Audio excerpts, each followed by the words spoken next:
There is something about the Fallout universe that never quite lets you go. It is not just the music, though the music helps, those old crooner melodies drifting out of a broken radio while the wind moves through burned-out buildings. It is not just the world design, those amber skies and crumbling highways and rusting cars frozen mid-commute on roads that will never move again. It is something underneath all of that. A feeling. The feeling that there are things happening in the wasteland that you were never meant to understand. Stories sealed behind vault doors and buried in collapsed tunnels. Questions asked by a civilization that no longer exists to hear the answers. Fallout has been giving us that feeling since 1997. And after nearly 3 decades of games, DLC expansions, a television series, tabletop adaptations, and more lore than any one person could absorb in a lifetime, the questions have only grown deeper, stranger, and more layered. Tonight, we are going to sit with them. This is not a quick list of fun facts. This is a long, slow walk through the wasteland's deepest mysteries. Some of these have answers, partial ones, unsatisfying ones, answers that raise more questions than they resolve. Some of them have no answer at all. We are going to follow each thread as far as it goes, and then we are going to sit quietly at the place where it frays and disappears into the dark. Get comfortable, turn the lights down, let the world outside go quiet for a while. The wasteland is ready for you. Part 1. The Vaults. What Vault-Tec was really building. There is a version of Vault-Tec's story that they wanted you to believe. In the years leading up to October 23, 2077, the company's advertisements were everywhere. Friendly, pastel-colored illustrations of families descending cheerfully into bunkers. Soothing narration about safety and survival and the American way of life. Preserved underground while the world above handled whatever unpleasantness it was currently handling. Vault-Tec sold certainty in an age when certainty was the one commodity in genuine short supply. The vaults were real. Over 100 of them, buried across the continental United States at enormous expense, each one capable of housing hundreds of people for decades. The air filtration systems worked. The water recyclers worked. The Pip-Boy terminals worked. The cryogenic technology in some of them worked better than anyone could have reasonably expected. Everything functioned exactly as advertised, except for the part where any of it was meant to save the people inside. The truth about Vault-Tec's project, pieced together across dozens of terminal entries and audio logs and the testimonies of survivors across every game in the series, is one of the most quietly monstrous revelations in all of science fiction gaming. The vaults were not shelters, they were laboratories. The people who paid for spaces inside them were not being protected. They were being enrolled in experiments they had never agreed to, run by scientists who would never set foot inside the same structure, studying questions that Vault-Tec and the United States government wanted answered for reasons that were never fully made explicit to anyone outside the project. The official explanation, the one that appears in classified government documents found in Fallout 3 and elaborated on further in later games, is that the Vault experiments were preparation for an eventual space colonization program. The government knew the war was coming, or at least believed it was probable, and they understood that if humanity was going to rebuild on another world, they would need data. Behavioral data, psychological data, data about how human beings behave under extreme stress, extreme isolation, extreme social pressure, extreme environmental manipulation. The Vaults would gather that data. The survivors, if there were any, would go to space. The space colony program collapsed. The survivors stayed underground or emerged to find a world that offered them nothing except radiation and danger and the slow task of trying to start civilization again from almost nothing. The experiments continued anyway because no one had thought to stop them, and because some of what Vault-Tec had built was automated in ways that made it run regardless of whether anyone outside was still paying attention. What you find when you push open those enormous vault doors, assuming they open at all, is almost never what the brochures promised. Some vaults you approach in the early games barely have anyone left inside. Others have populations that have warped beyond recognition, shaped by decades of whatever the Overseer's computer had been instructed to do to them. A few managed to survive relatively intact, their people emerging blinking into the sunlight to discover a world that had moved on without them. Vault 87, northeast of Rivet City in Fallout 3's capital wasteland, was designed to expose its inhabitants to the forced evolutionary virus, an engineered mutagen that the United States military had been developing in secret. The people who entered that vault expecting safety were transformed over the following decades into super mutants. Their intelligence degraded, their bodies rebuilt into something enormous and gray-green, and driven by impulses their original selves would not have recognized. They became the source of the super mutant population threatening the capital wasteland in Fallout 3. The vault itself is almost entirely inaccessible by the time the lone wanderer finds it. The entrance surrounded by radiation so intense it would kill an unprotected person in minutes. Vault 92, also in Fallout 3's map, was populated entirely with musicians. There is something deliberately poetic and cruel in that detail. All those people selected for their artistic sensibilities, gathered in an underground space with instruments and recording equipment and practice rooms, and then subjected to white noise broadcasts embedded with experimental psychological triggers designed to provoke violence. The audio logs recovered from Vault 92 are some of the most disturbing pieces of writing in the entire series. You can hear the progression in the voice recordings. The early entries sound like people making the best of a strange situation, a little nervous, a little excited, genuinely committed to their music. Then the middle entries, where something has shifted but no one is quite sure what. The arguments getting sharper, the paranoia starting to surface. Then the final entries, which most people cannot listen to all the way through without having to stop. Vault 108, deep in the wilderness of the capital wasteland, was stocked with a single clone template, a man named Gary, and over time, that vault became something out of a horror film. Dozens of Gary clones, each one produced from the same DNA, each one increasingly deranged, wandering the halls of a vault that had long since stopped functioning as anything resembling civilization. The Gary clones cannot speak any word except their own name. They roam. They attack. When you enter Vault 108 as the lone wanderer, the experience is genuinely unsettling, in a way that most video game encounters are not, because there is no enemy motivation to parse, no ideology to understand. There is just Gary, in his many forms, in the dark. Vault 106 released psychoactive drugs through its air filtration system 10 days after the doors sealed. The overseer knew. The security personnel were instructed to observe the effects. 200 years later, when you enter Vault 106 in Fallout 3, the current residents are people whose ancestors were dosed before they were born. The vault has been running on its experimental parameters for the entirety of its existence.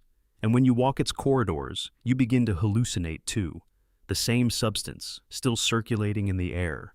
There is a vault in the Mojave, Vault 34, that was stocked with so many weapons and so much ammunition that the overseer eventually declared martial law to prevent the residents from arming themselves into a full civil war. That declaration started the war instead. The reactor was damaged in the fighting, flooding sections of the vault with radiation and producing ghouls from survivors who absorbed too much of it.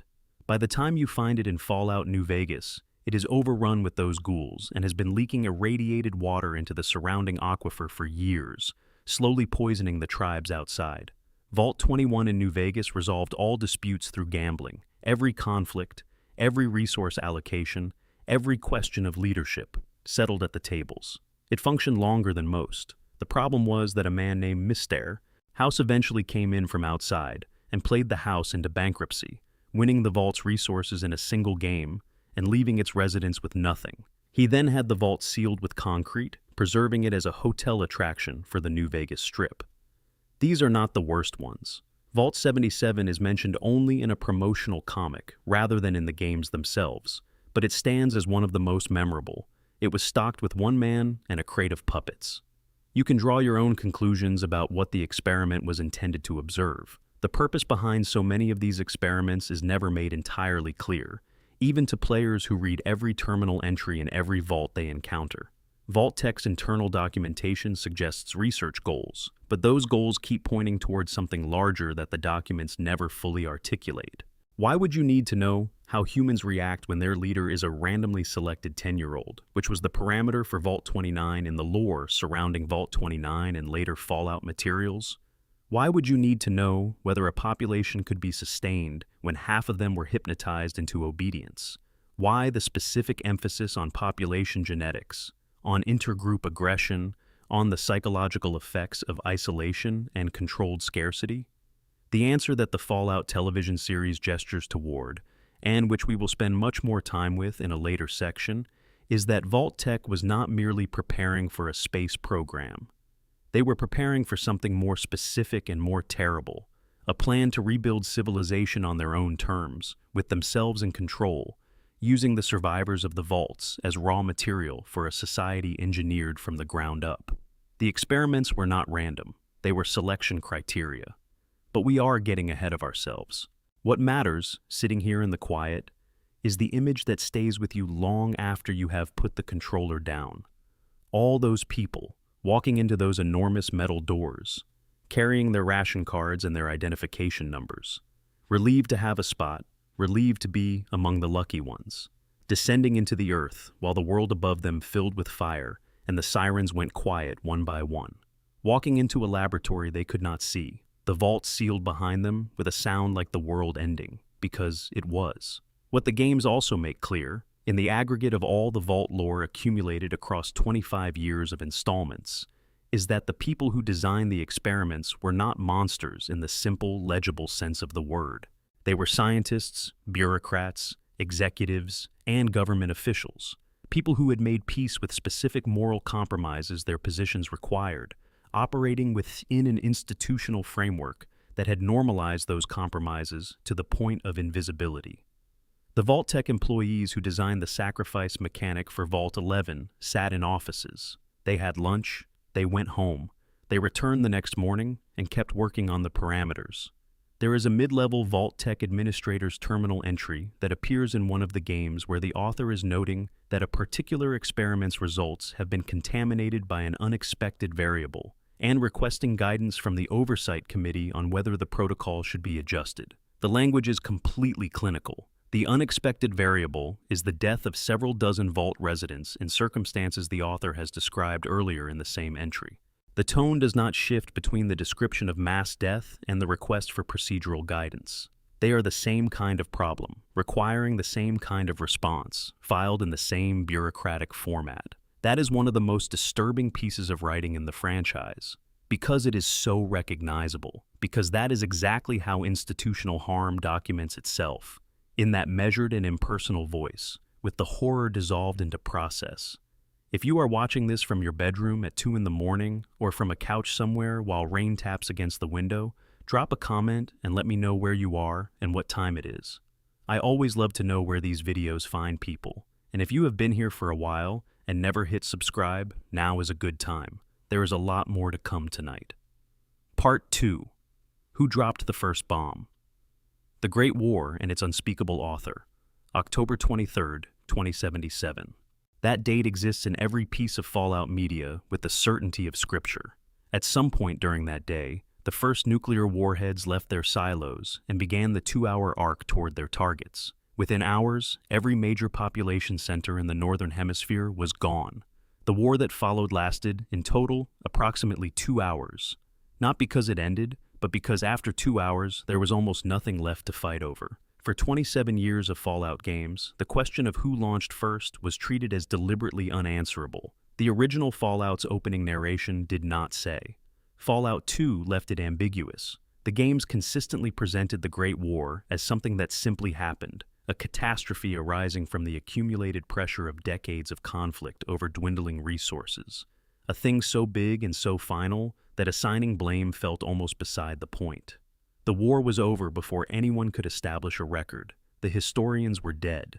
And then, in an October 2023 interview conducted by the YouTuber TKS Mantis, Tim Kaine, the co-creator and original director of the first Fallout game, sat down and answered the question directly.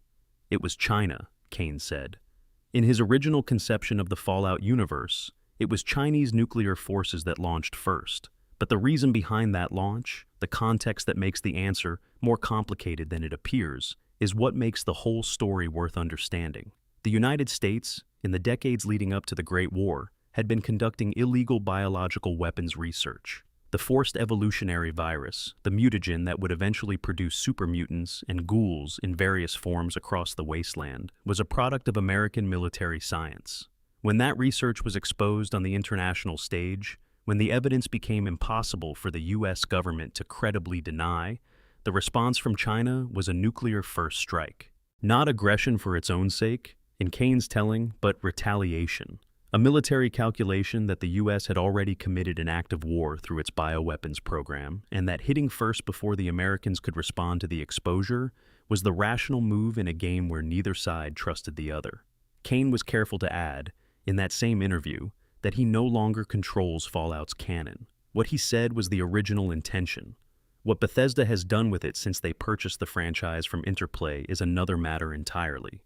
The Fallout television series on Prime Video, which premiered in 2024 and was confirmed by Bethesda's Todd Howard to be part of official Fallout canon, offered a third answer, one that had been hinted at in the games, but never confirmed at the level of a story's central revelation.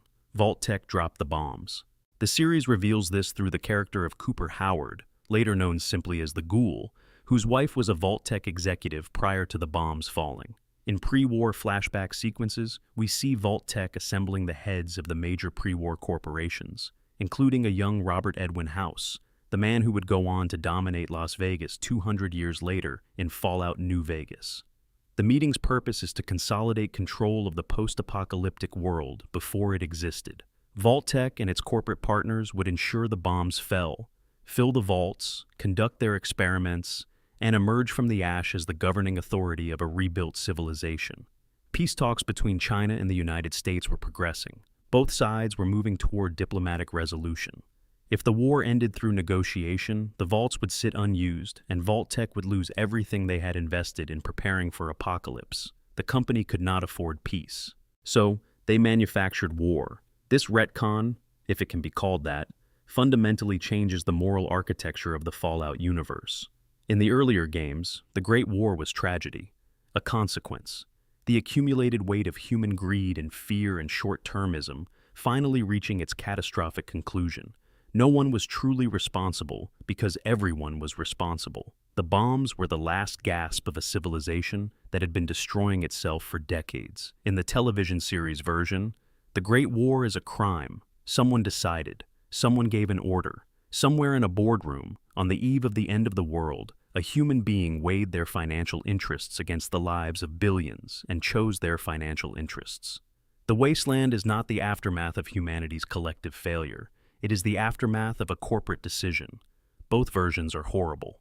But they are horrible in different ways, and the way your horror lands changes everything about how you read the ruins. The games themselves, all the way up through Fallout 4 and Fallout 76, contain fragments of both stories. You can find terminal entries in Fallout 4 that gesture toward Vault-Tec's awareness of what was coming and their determination to profit from it. You can find evidence across multiple games of the US government's bioweapons programs and the political fallout of their exposure.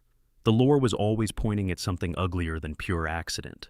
What neither the games nor the series resolves is the specific mechanics of how it happened. If Vault-Tec did arrange for the bombs to fall, how?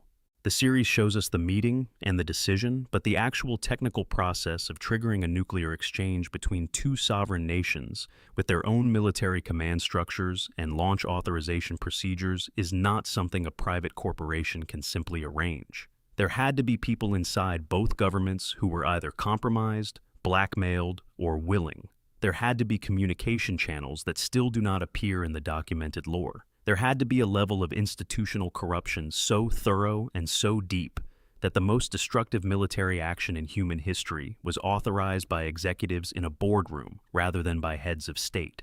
Maybe that is the point. Maybe the horror of the Fallout universe is not the bombs themselves, but the systems that made the bombs possible. Not the war, but the rot beneath the war. The slow institutional corruption of every structure that was supposed to prevent exactly this. Eaten away until there was nothing left but the bones, and then the bones themselves caught fire. The resource wars that preceded the Great War, beginning around 2052 in the Fallout timeline, were fought explicitly over oil and uranium. Conventional resources, finite in supply, growing more valuable as they grew more scarce. The United States annexed Canada to secure its northern borders and resources. China invaded Alaska to secure its oil fields. The world was already at war before the bombs fell. The nuclear exchange was not a departure from what was happening. It was the logical destination of a journey that humanity had been on for decades. In Fallout New Vegas, the framing of the Great War is handled with particular elegance in the game's opening narration, delivered by the character Ron Perlman. The end of the world, the narration tells us, occurred pretty much as predicted. Too many people, not enough space, not enough resources to go around. The details were trivial and pointless. The reasons, as always, purely human. That last phrase does a lot of quiet work. Purely human. The Great War was not a natural disaster. It was not a cosmic accident. It was the predictable consequence of human nature applied to a set of conditions that made catastrophe not just possible, but, eventually, inevitable. The only thing that changed between the world of Fallout and our own is that in Fallout's universe, the conditions were slightly more extreme and the technology slightly more developed. There is a reason that Fallout resonates the way it does. There is a reason that 30-year-old games about nuclear apocalypse continue to find new audiences. The Great War in Fallout is not a warning about what might happen if we are not careful. It is a mirror held up to processes that are already in motion. The resource wars, the institutional corruption, the military-industrial complex running faster and further than any democratic oversight could keep pace with. We know how it ends. We just do not know exactly who pushed the button, or when, or whether the button has already been pushed somewhere by something wearing a corporation's face. But the world outside is quiet tonight. The bombs have not fallen yet. Close your eyes and let the capital wasteland fill in behind them, that amber sky and those crumbling bridges, and that feeling of walking through the day after, when everything is silent and vast, and strangely, heartbreakingly beautiful. The Great War happened 206 years ago, in 2077. The world kept going anyway. Life found its way through the cracks. People built things. Some of them were good people. Some of what they built was worth having. That part of the story is not nothing, even if it started the way it started. One final piece of the Great War's geography that deserves mention: the specific cities that the bombs hit, and what those choices reveal about the targeting priorities of whoever made them. Washington, D.C. is a ruin, its landmarks half-standing, the Capitol building cracked, the Lincoln Memorial intact and occupied by escaped slaves fighting for their freedom in Fallout 3. New York is gone entirely in the game's lore, which is to say it is never explored.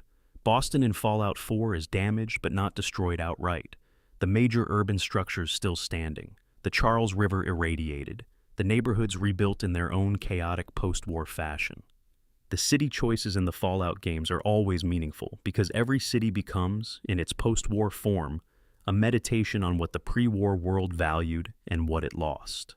The Museum of Natural History in D.C. is full of supermutants who built their lair among dinosaur skeletons and human artifacts. The old Freedom Trail in Boston becomes a literal underground railroad for escaped synths. The Las Vegas Strip in New Vegas is still running, still lit, still performing the spectacle of entertainment, while the desert outside is full of people with nothing. Every ruin is an argument about what the pre-war civilization was, just rendered in radiation and wreckage instead of words. Part 3. The Mysterious Stranger. And being an entity without an origin, he appears at the edge of your vision, and then he does not. That is the entirety of what you can say with certainty about the mysterious stranger, the figure in the long coat and fedora who has appeared in every mainline Fallout game since the original. He shows up during combat, fires his .44 Magnum with uncanny precision, and vanishes before you can turn around to look at him. The kill is real. The body is real. But the man is gone, and there is nothing left where he was standing except the echo of the shot and a guitar chord that is slightly too close to the theme from a spaghetti western to be a coincidence. In gameplay terms, the mysterious stranger is a perk, a mechanical system. You unlock the ability for him to appear, and there is a percentage chance in any given combat encounter that he will materialize, take a shot, and disappear. His statistics in the game's code confirm that he is essentially unkillable. If you somehow manage to target him in VATS before he disappears, the game will show you his health, which is functionally infinite. You cannot harm him, you cannot stop him, you cannot even really see him clearly. In lore terms, the mysterious stranger is a piece of Fallout's mythology that the series has spent nearly 30 years carefully not explaining. There is a version of the mysterious stranger theory that positions him as an avatar of the series itself, a figure who exists outside the logic of any individual game's world, moving through all of them with equal ease because he belongs to none of them specifically.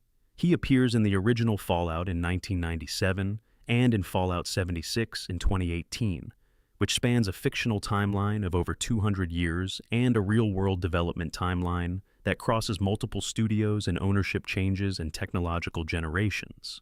He is the one constant. Whatever else changes, the man in the coat and fedora shows up, takes his shot, and goes.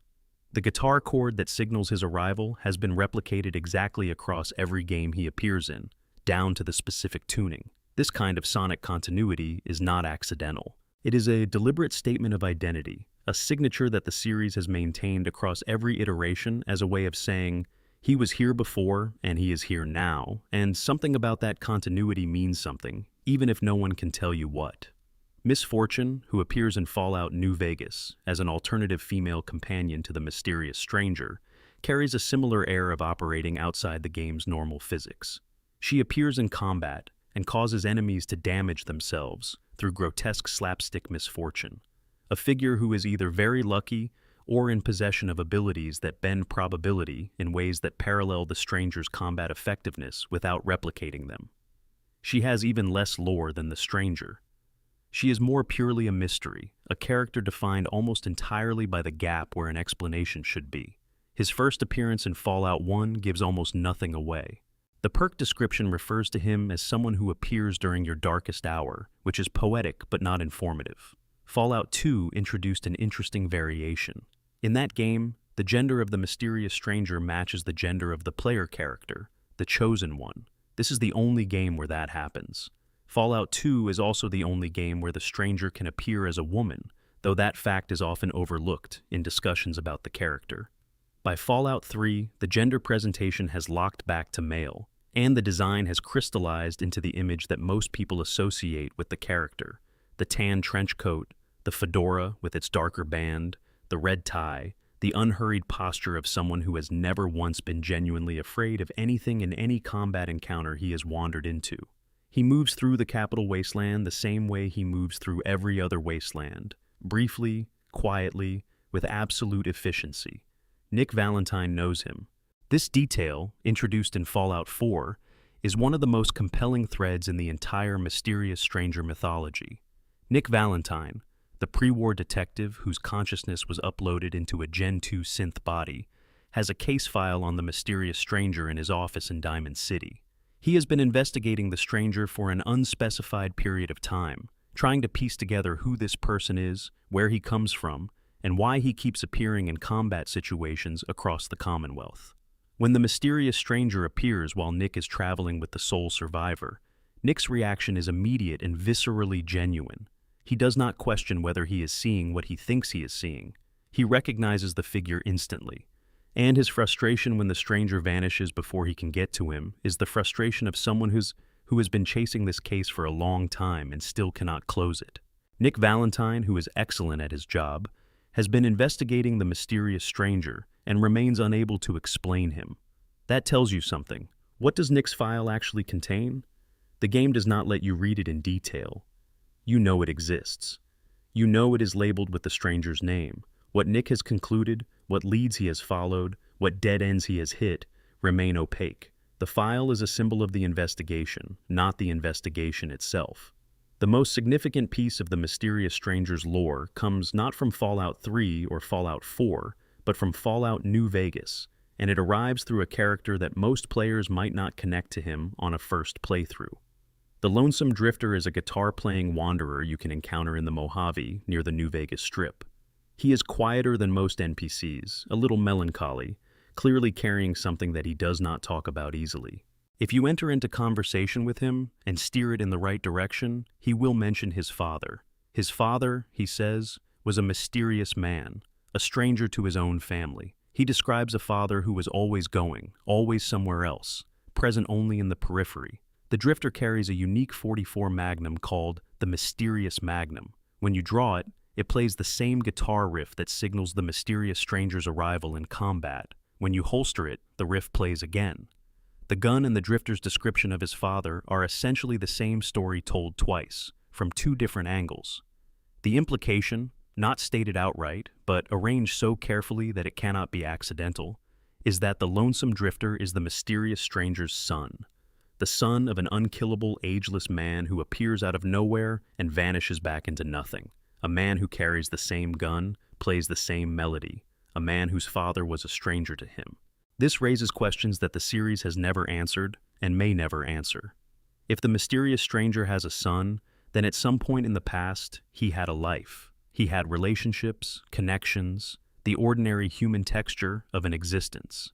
Yet his behavior in every game is that of someone entirely detached from ordinary human experience, moving through the wasteland without motivation, without agenda, without any apparent need for rest, food, or shelter.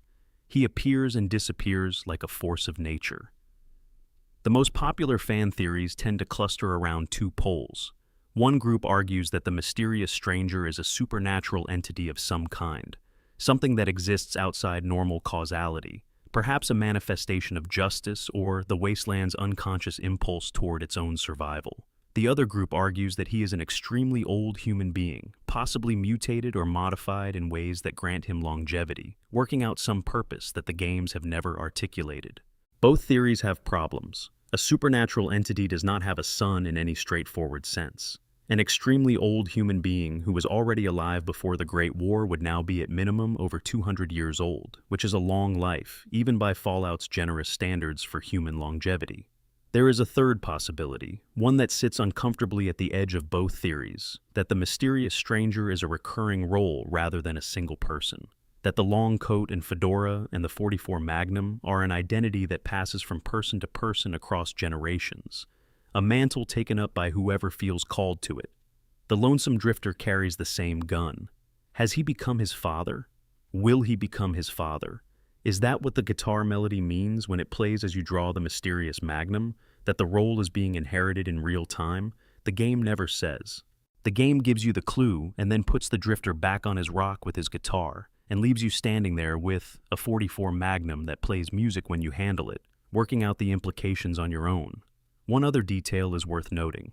In Fallout 76, the mysterious stranger appears again, now in the early days after the Great War, when the first Vault 76 residents are emerging into Appalachia. This pushes his activity back to at least 2102, over 80 years before the events of Fallout 3, over 170 years before Fallout 4. He has been doing this for at least as long as anyone in the wasteland can remember, and there is no evidence that anyone has ever seen him age. Nick Valentine will probably never close that case file. Some things in the wasteland are not meant to be solved. They are meant to be carried, the way you carry a question that is more valuable as a question than it would ever be as an answer. The mysterious stranger walks out of the dark and fires his shot and disappears into the space between frames. The guitar plays once and then stops. The enemy falls. You are alone again, standing in the ruins of the world. Somewhere behind you, a coat moves in the wind. You turn around, there is nothing there. Part 4. The Institute. What they wanted, what they made, and what they became. 200 feet below the ruins of M1T, beneath the rubble of what was once called the Commonwealth Institute of Technology, something has been running the wasteland from underground for the better part of 2 centuries. The Institute, the boogeyman of the Commonwealth, the reason why no one in Diamond City fully trusts their neighbors, the reason why farmers barricade their doors at night, and why some people who disappear do not leave bodies behind. The unseen hand that moves through the Commonwealth, taking what it needs, replacing what it takes with copies so perfect that the copy does not know what it is. The history of the Institute is, in many ways, the history of a good idea that never figured out where to stop. In the immediate aftermath of the Great War, the survivors who had been sheltering in the underground sections of M1T did what intelligent, resourceful people in a catastrophe tend to do. They assessed their resources, established protocols, and began figuring out how to survive. They had laboratory equipment, they had food stores, they had each other, and they had knowledge. A campus full of scientists in the middle of an apocalypse is, in some ways, better equipped for survival than almost anyone else. Over the following decades, the Institute's founders built something extraordinary. They moved deeper underground, establishing labs and living quarters in sections of tunnels and purpose-built facilities that expanded outward from the original CIT footprint. They developed FEV-based crop strains that could grow in radiation-saturated soil, providing the Commonwealth with one of its most reliable food sources. They developed technologies that the surface world could not begin to approach. And then, around 2178, they began work on synths. The first-generation synths were clearly mechanical, metal skeletons wrapped in servos and synthetic muscle tissue, unmistakably artificial, walking with the careful deliberateness of machines trying to approximate human movement. They were tools. They were sent to the surface to gather resources and information so that Institute personnel would not have to expose themselves to the radiation and violence above. They were efficient.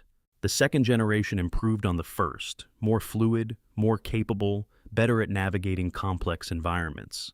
But they were still obviously machines. You could tell one from a person at 20 paces. The third generation was a different proposition entirely. Third-generation synths are indistinguishable from humans, not merely to casual observation, not merely in dim light or at a distance. Indistinguishable under close examination, indistinguishable in medical scans, indistinguishable in their own experience of themselves. They breathe. They bleed. They feel hunger and fear and attachment. The critical distinction between a Gen 3 synth and a human being, in terms of everyday experience, is exactly zero.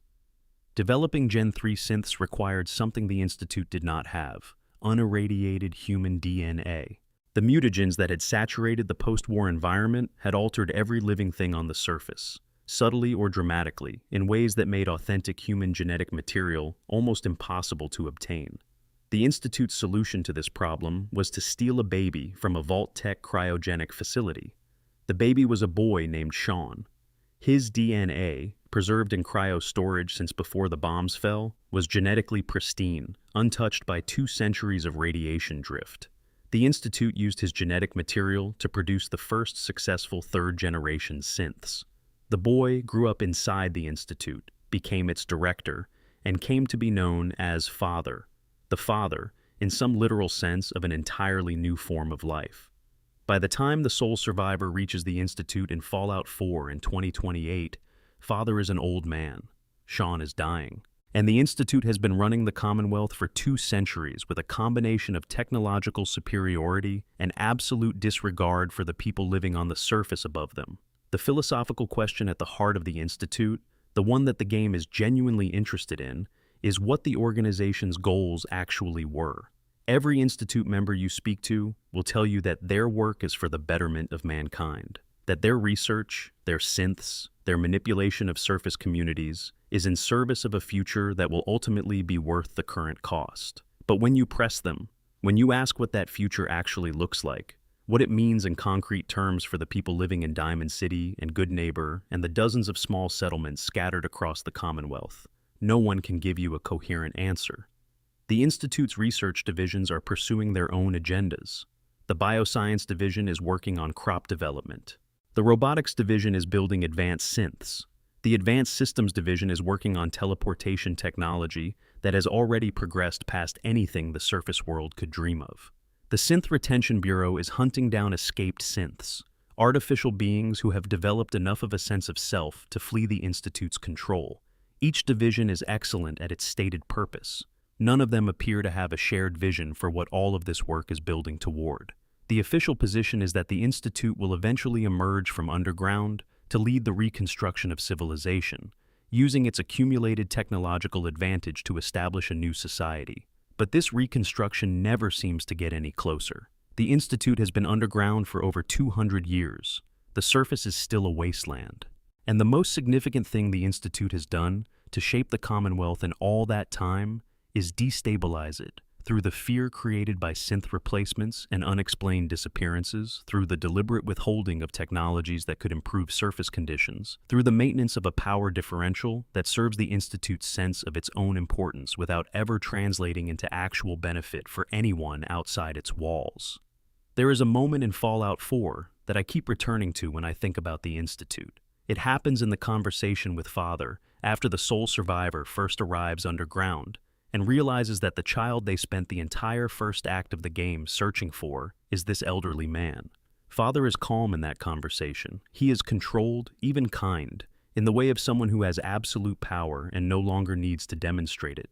And he tells you that everything he did, everything the Institute did, was with you in mind, that you were always part of the plan. The claim is almost certainly not fully true, but it is not fully false either, which is more unsettling. The Institute is the kind of organization that builds a world around its own certainties and then retrofits the facts to fit them afterward. They were not waiting for you specifically, but you are useful now, and so the story becomes one in which you were always the point. That is the Institute's deepest horror, I think. Not the synths, not the disappearances, not the stolen baby or the manipulated settlements. It is the absolute confidence, the unshakable belief that their perspective is the only one that matters, that their plan is the only valid plan, that the surface world's suffering is a reasonable price for an abstraction they cannot explain but believe in with religious fervor. They built a civilization of pure intention, with no connection to the people it was supposedly for. And then they sealed themselves underground with it and called it science. One question that the game poses and never fully resolves: how many people in the Commonwealth are synths without knowing it? The Institute's policy of replacing surface residents with synth duplicates is documented throughout the game. Nick Valentine himself is a prototype synth, a Gen 2 body housing the memory imprint of a pre-war detective, created as an experiment that the Institute ultimately deemed a failure. Dima, discovered in the Far Harbor DLC, is another prototype, older than Nick, who fled the Institute before the main game's events and built a community of escaped synths on an island off the coast of Maine. If you are a person living in the Commonwealth in 2028, is there any way to know whether the person sleeping in the bed beside you is the same person who was there before the Institute's last visit? Is there any way to know whether you yourself have not been replaced at some point, walking through the world with someone else's memories and someone else's certainty about your own identity? Dima will ask the sole survivor this question in Far Harbor, during a conversation that becomes one of the game's most philosophically interesting moments. He does not ask it to be unsettling. He asks it genuinely, because it is a question he has spent decades thinking about in relation to his own existence. The Institute never answered it. The Institute, in fact, would consider the question irrelevant. What matters is function. What matters is utility. Whether the person carrying out a function has continuity of consciousness with whoever occupied that role before is not, in the Institute's ethical framework, a meaningful concern. That is the world they were building toward, somewhere in their abstract future. A world where what you are matters more than who you were. The bombs fell, and MIT became the Institute. And the Institute descended into the earth and started making people who were not people, and eventually the question of what a person even is became impossible to answer with confidence anywhere in the Commonwealth. The synths are down there, running. The scientists are at their terminals. The director's chair sits empty now. And somewhere in the tunnels below the ruins of a university, the work continues, because no one thought to tell it to Bostu. Part 5. Ulysses and the Divide. The tragedy you caused without knowing. There is a man who has been following you the entire game, not visibly. He does not appear on your screen. He is never in the same room, never close enough to see, never identifiable by face or faction.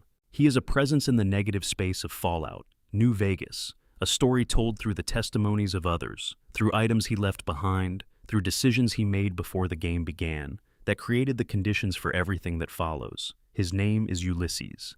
And the thing that makes him one of the most compelling characters in the entire Fallout franchise is that his anger toward the player character is completely justified. To understand Ulysses, you have to understand the Divide, which was once a community. Before the events of New Vegas, before the game begins, there was a settlement called the Divide in what had been the Nevada-California border region. People lived there. They had built something out of the ruins, the way people do in the wasteland, imperfectly, with whatever was available, but with the fundamental human insistence on building regardless. Ulysses lived there at some point in his complicated history. He had been a member of the Twisted Hares tribe in Arizona, a group that served as scouts for Caesar's legion during its conquest of the region. When Caesar was done with the Twisted Hares, he had them dissolved, absorbed into the legion as any other conquered tribe, their identity erased. Ulysses escaped. He became a courier, wandering the West with an old world flag on his back, looking at the ruins of what civilization had been, and trying to understand what it meant that people were now building it again. The divide felt like an answer to something. Then the courier, the player character, the person you are playing, delivered a package to the divide. Neither you nor Ulysses knew at the time what the package contained. You delivered it as a routine job, one of many. What was inside was a launch activation device for a series of pre-war nuclear missile silos buried beneath the divide, left over from before the Great War and still functional, waiting only for the right signal to awaken them. The missiles did not launch. They detonated in their silos, triggering catastrophic earthquakes that tore the region apart. The community at the divide was annihilated. The landscape fractured into the ruin that you walk through in the Lonesome Road DLC. Canyons ripped open by subsurface explosions, buildings tilted at wrong angles, a permanent windstorm churning through the debris of everything that had been there before.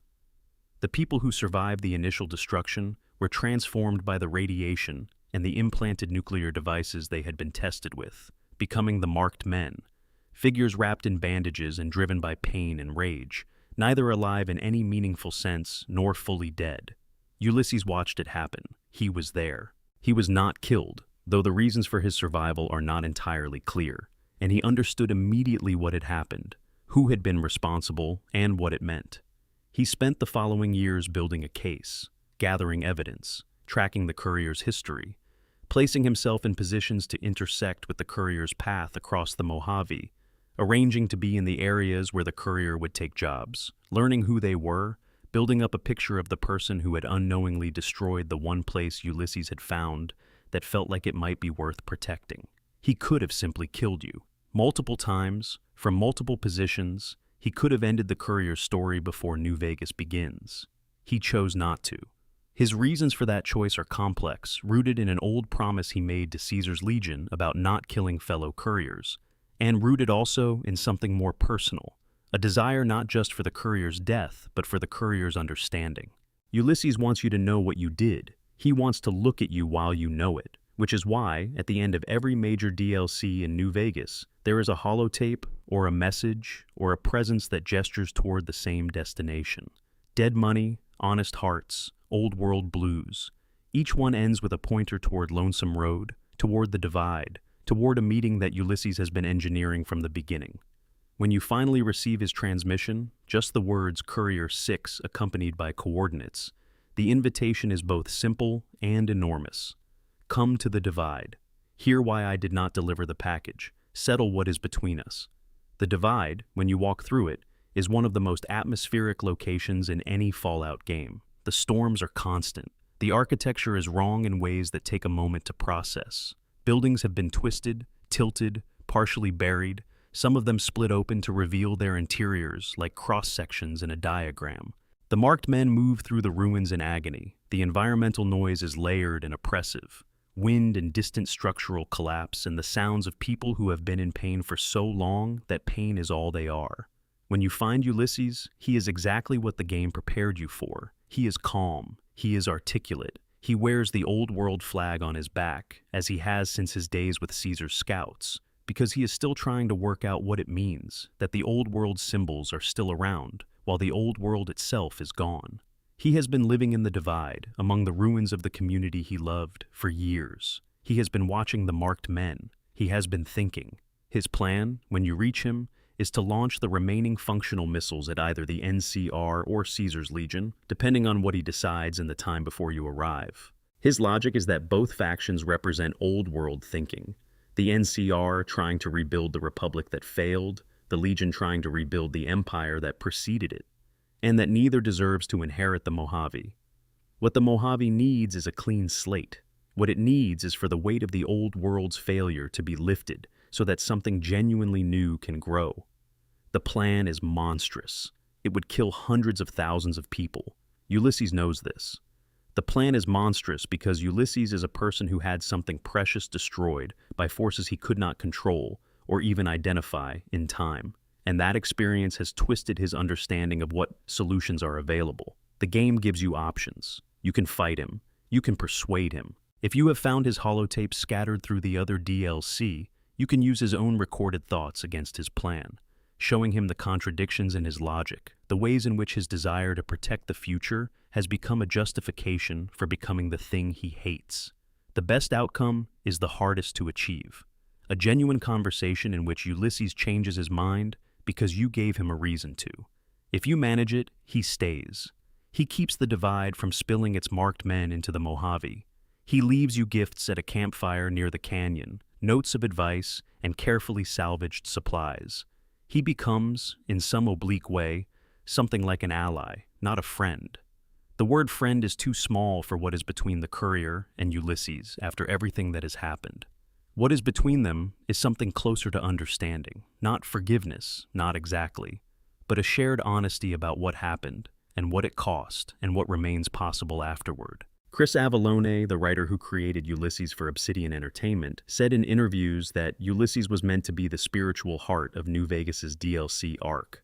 He represented, in Avallone's conception, the spirit of the original Fallout games, their commitment to exploring the genuinely new rather than rebuilding the old, their interest in the question of what civilization should become rather than which version of what it was should win. Ulysses wears the old world flag but is not its servant. He is genuinely trying to figure out what comes next, and he has gotten lost in the trying. The question he poses, the one that lingers after the divide's wind has faded and the game has rolled its ending slides, is whether the courier ever really understood what they carried that day, whether knowing changes the responsibility, whether you can be responsible for the consequences of an action you took in ignorance. The courier delivered a package. They did not know what was inside. The divide burned anyway. In the wasteland, that is often how the worst things happen. Not through malice, not through negligence exactly, through the ordinary act of carrying something across the desert and setting it down at the address you were given. The world ended that way too, in a sense. People doing their jobs, people following orders, people delivering packages. And then, the fire. Part 6. Signals in the Static. Radio Mysteries Across the Wasteland. The post-apocalyptic world in Fallout is quieter than you might expect, not always. Diamond City's market is noisy. The Mojave at dawn is full of bird sounds, and the distant crack of whatever battle is currently underway between the NCR and the Legion, somewhere to the east. The urban core of the capital wasteland rattles and groans with the movement of debris in the wind. But when you get away from the settlements, when you move into the genuine wilderness of the wasteland, the quiet comes down on you like a weight. The absence of industry, of traffic, of the constant low hum of a connected civilization is something you feel in your body before you consciously register it. Which is why, when something breaks that silence, it matters. Fallout 3's Capital Wasteland is populated by radio signals that you can access through your Pip-Boy, each one broadcasting on a different frequency, each one with its own story. Galaxy News Radio is the most prominent, Three Dogs' voice filling the dead air with pre-war music and news about the Lone Wanderer's progress. The Enclave Radio broadcasts President Eden's authoritative, reassuring, horrifying bulletins. Agatha's station plays violin music from an elderly woman living alone in a farmhouse south of Vault 92. But, scattered across the map, accessible only if you are in the right area and paying attention, are the stranger signals, the ones that were not meant to be broadcasts. The ones that suggest something is still transmitting, still reaching out, still waiting for someone to listen. The radio towers of the Capital Wasteland, the large antenna structures you can find at various points across the map, can be activated to boost the signal of whatever is broadcasting from a ham radio nearby. When you do this, you pick up a signal on your Pip-Boy. These signals are Morse code, or degraded voice recordings, or sounds that might be distress calls and might be something else entirely. Two of these signals, in particular, tell stories that most players never find their way to. The first resolves to the voice recording of a father searching for medicine for his sick son. The message was sent at some point before his Pip-Boy battery died, or his shelter's power gave out, or he stopped transmitting for reasons that the recording does not specify. If you follow the signal to its source, you find the ham radio and the small underground shelter it was broadcasting from. You find the evidence of what happened to the father and the son. No one ever responded to the message. The father sent his call into the void, and the void kept it. And now here you are, 200 years later, the first person to hear it. The second signal, from a different tower, resolves to a different transmission, low, irregular sounds, something that might be breathing, and might be movement, and might be neither. You follow it to its source and find a cluster of feral ghouls milling around the ham radio that is broadcasting them. Whatever was alive when the radio was last used, whoever was broadcasting deliberately, is long gone. The radio picked up the sounds of the ghouls who replaced them and has been broadcasting them into the wasteland ever since. A signal that was once a person, now broadcasting something that used to be people, received by no one until you happen to tune in 2 centuries later. These are not mysteries with solutions. They are mysteries with absences. They are the shape that loss leaves when the thing it hollowed out is gone. The number station is a different kind of mystery entirely, one that began as a story told about the game rather than a story told within it.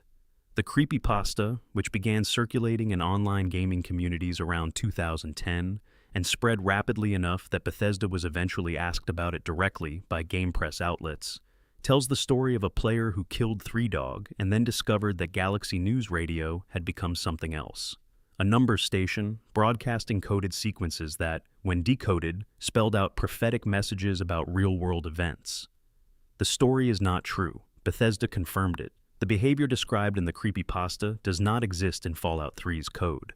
You can kill Three Dog.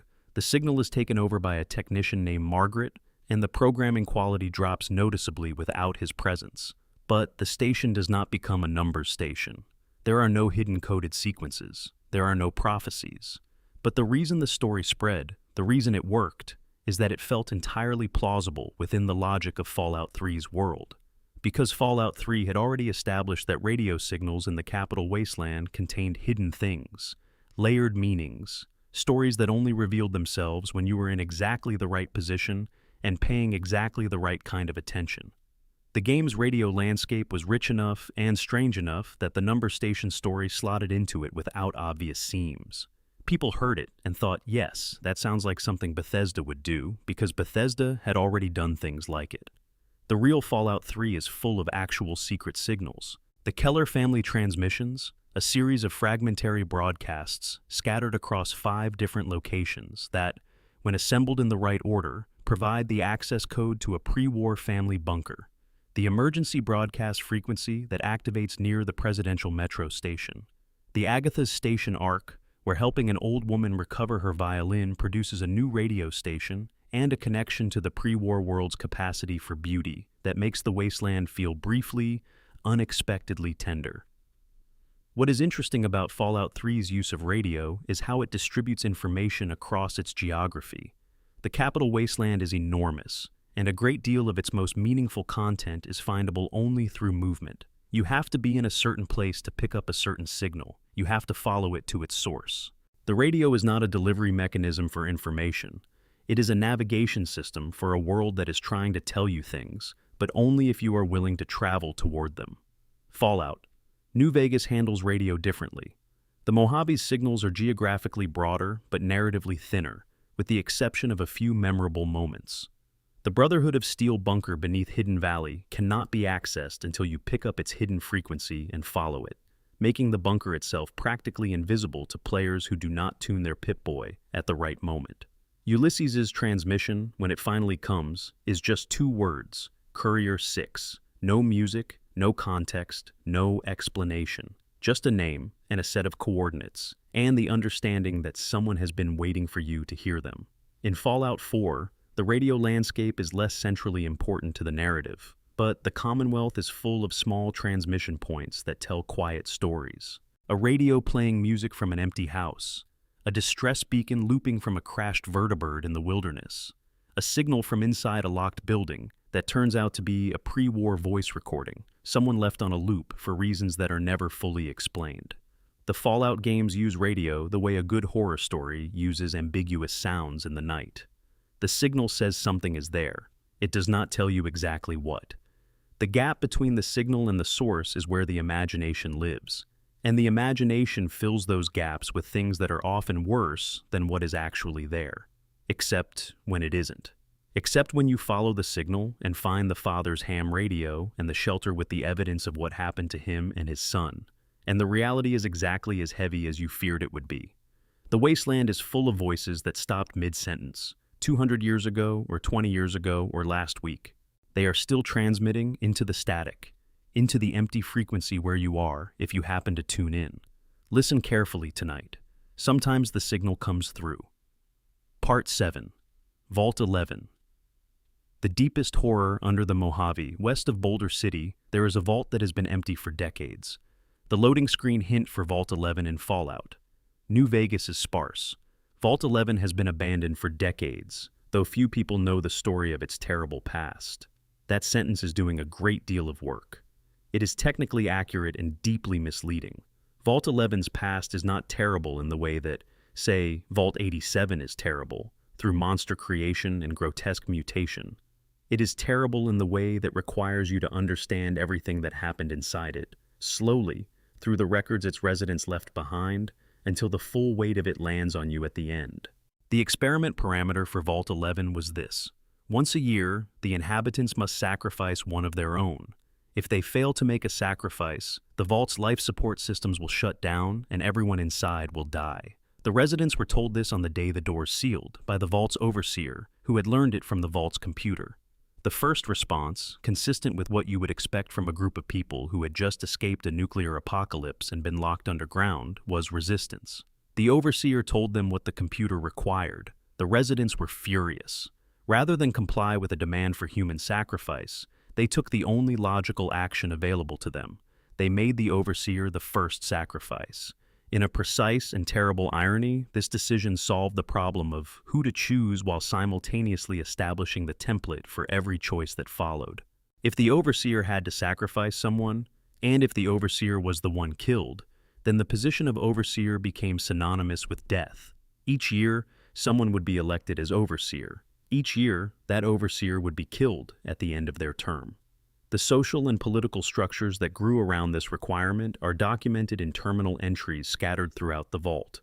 The residents formed voting blocks, political factions that organized around the shared goal of ensuring that their members did not become the annual sacrifice. The coalition of Vault 11 voting blocks was the formal structure, 6 distinct groups with competing interests, each one maneuvering to see their candidates elected as overseer, and then, when that failed, to ensure that the candidate who won was someone from a different block. Democracy in Vault 11 was a system for distributing murder. The most detailed record of what this looked like in practice involves a woman named Catherine Stone. Her husband Nathan was targeted for nomination as overseer by a member of the Justice Bloc, a man named Roy Gottlieb, who held enough political power to make the nomination likely to succeed. Gottlieb came to Catherine with an offer. He would steer the Justice Bloc's endorsement away from Nathan in exchange for sexual favors.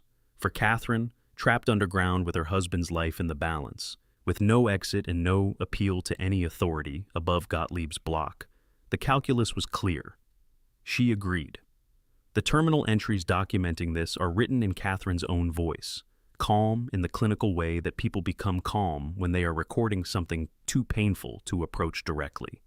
She documents what happened. She documents her reasons. She documents the transaction and the outcome. Nathan was not nominated. Someone else was chosen. The sacrifice was performed, and Nathan lived another year. And then the next year's cycle began. The Vault's political structure escalated in the direction you would expect. When life and death are the currency of your democratic system, the people willing to use them most ruthlessly accumulate the most power. The Justice Bloc, which appears in the records as the Vault's most influential faction, was also its most willing to operate at the level of direct coercion. Other blocks attempted to organize in response, sometimes successfully, sometimes not. At some point in Vault 11's history, an armed civil war broke out between the factions. The Vault's security forces were deployed, turned against residents, turned against each other. The fighting killed a significant portion of the population. Those who survived it emerged into a vault with far fewer people, continuing the same yearly cycle with the same structure, but with the numbers so reduced that the mathematical end was visible. The final 5 survivors of Vault 11, 5 people, all that remained of a vault that had been full of hundreds, made a decision. They refused to make the sacrifice. They had reached the point where they decided that all 5 of them dying was preferable to one more person being chosen, to one more execution in the sacrificial chamber, to the continuation of a process that had turned their community into an engine of ritualized murder. They informed the Vault's computer of their refusal, and prepared for the death that was supposed to follow. What came instead was a message from the Vault computer, a recorded message that explained what Vault-11's experiment had actually been, now that the experiment had concluded. The sacrifice had never been required. The Vault's life support was never going to be shut down if the residents refused. The experiment was not about determining what humans would do to survive. It was about determining whether they would. The announcement told the 5 survivors that they were a shining example to humanity, that their refusal to continue sacrificing members of their own community was exactly what the experiment had been designed to test for. The vault door could be opened. They were free. This revelation, arriving at the moment when the survivors had finally given up on survival, is one of the most devastating pieces of writing in the Fallout series. The experiment succeeded precisely because the subjects failed to see it as a test until they had lost almost everyone. Vault-Tec designed a situation in which hundreds of people died, in which a functioning community was destroyed through ritualized violence and political corruption, in order to find out whether the last 5 people standing would finally say no. They did, at enormous cost, with almost nothing left. The designers of Vault-11 have been noted to have drawn on Shirley Jackson's short story, The Lottery, which explores similar themes of institutionalized communal violence, and on the Milgram experiments, which studied the extent to which ordinary people would comply with authority figures' demands to harm others. Both references are present in the Vault's design, and both are worth understanding as lenses through which to read what happened there. The Milgram experiments, conducted at Yale University in the early 1960s, found that a significant majority of participants were willing to administer what they believed were dangerous electric shocks to other people when instructed to do so by an authority figure. The compliance rate was not explained by sadism or unusual cruelty. It was explained by the diffusion of responsibility, the sense that if an authority has told you to do something, the moral weight of the action belongs to the authority rather than to you. Vault-11's residents were told by the Vault's own life support computer, the most authoritative source available to them in their sealed underground world, that a sacrifice was required. Most of them complied. They organized an elaborate democratic system specifically so that they could participate in the compliance while minimizing their individual responsibility for any given death. The distance between themselves and the ritual murder was the distance created by the ballot box.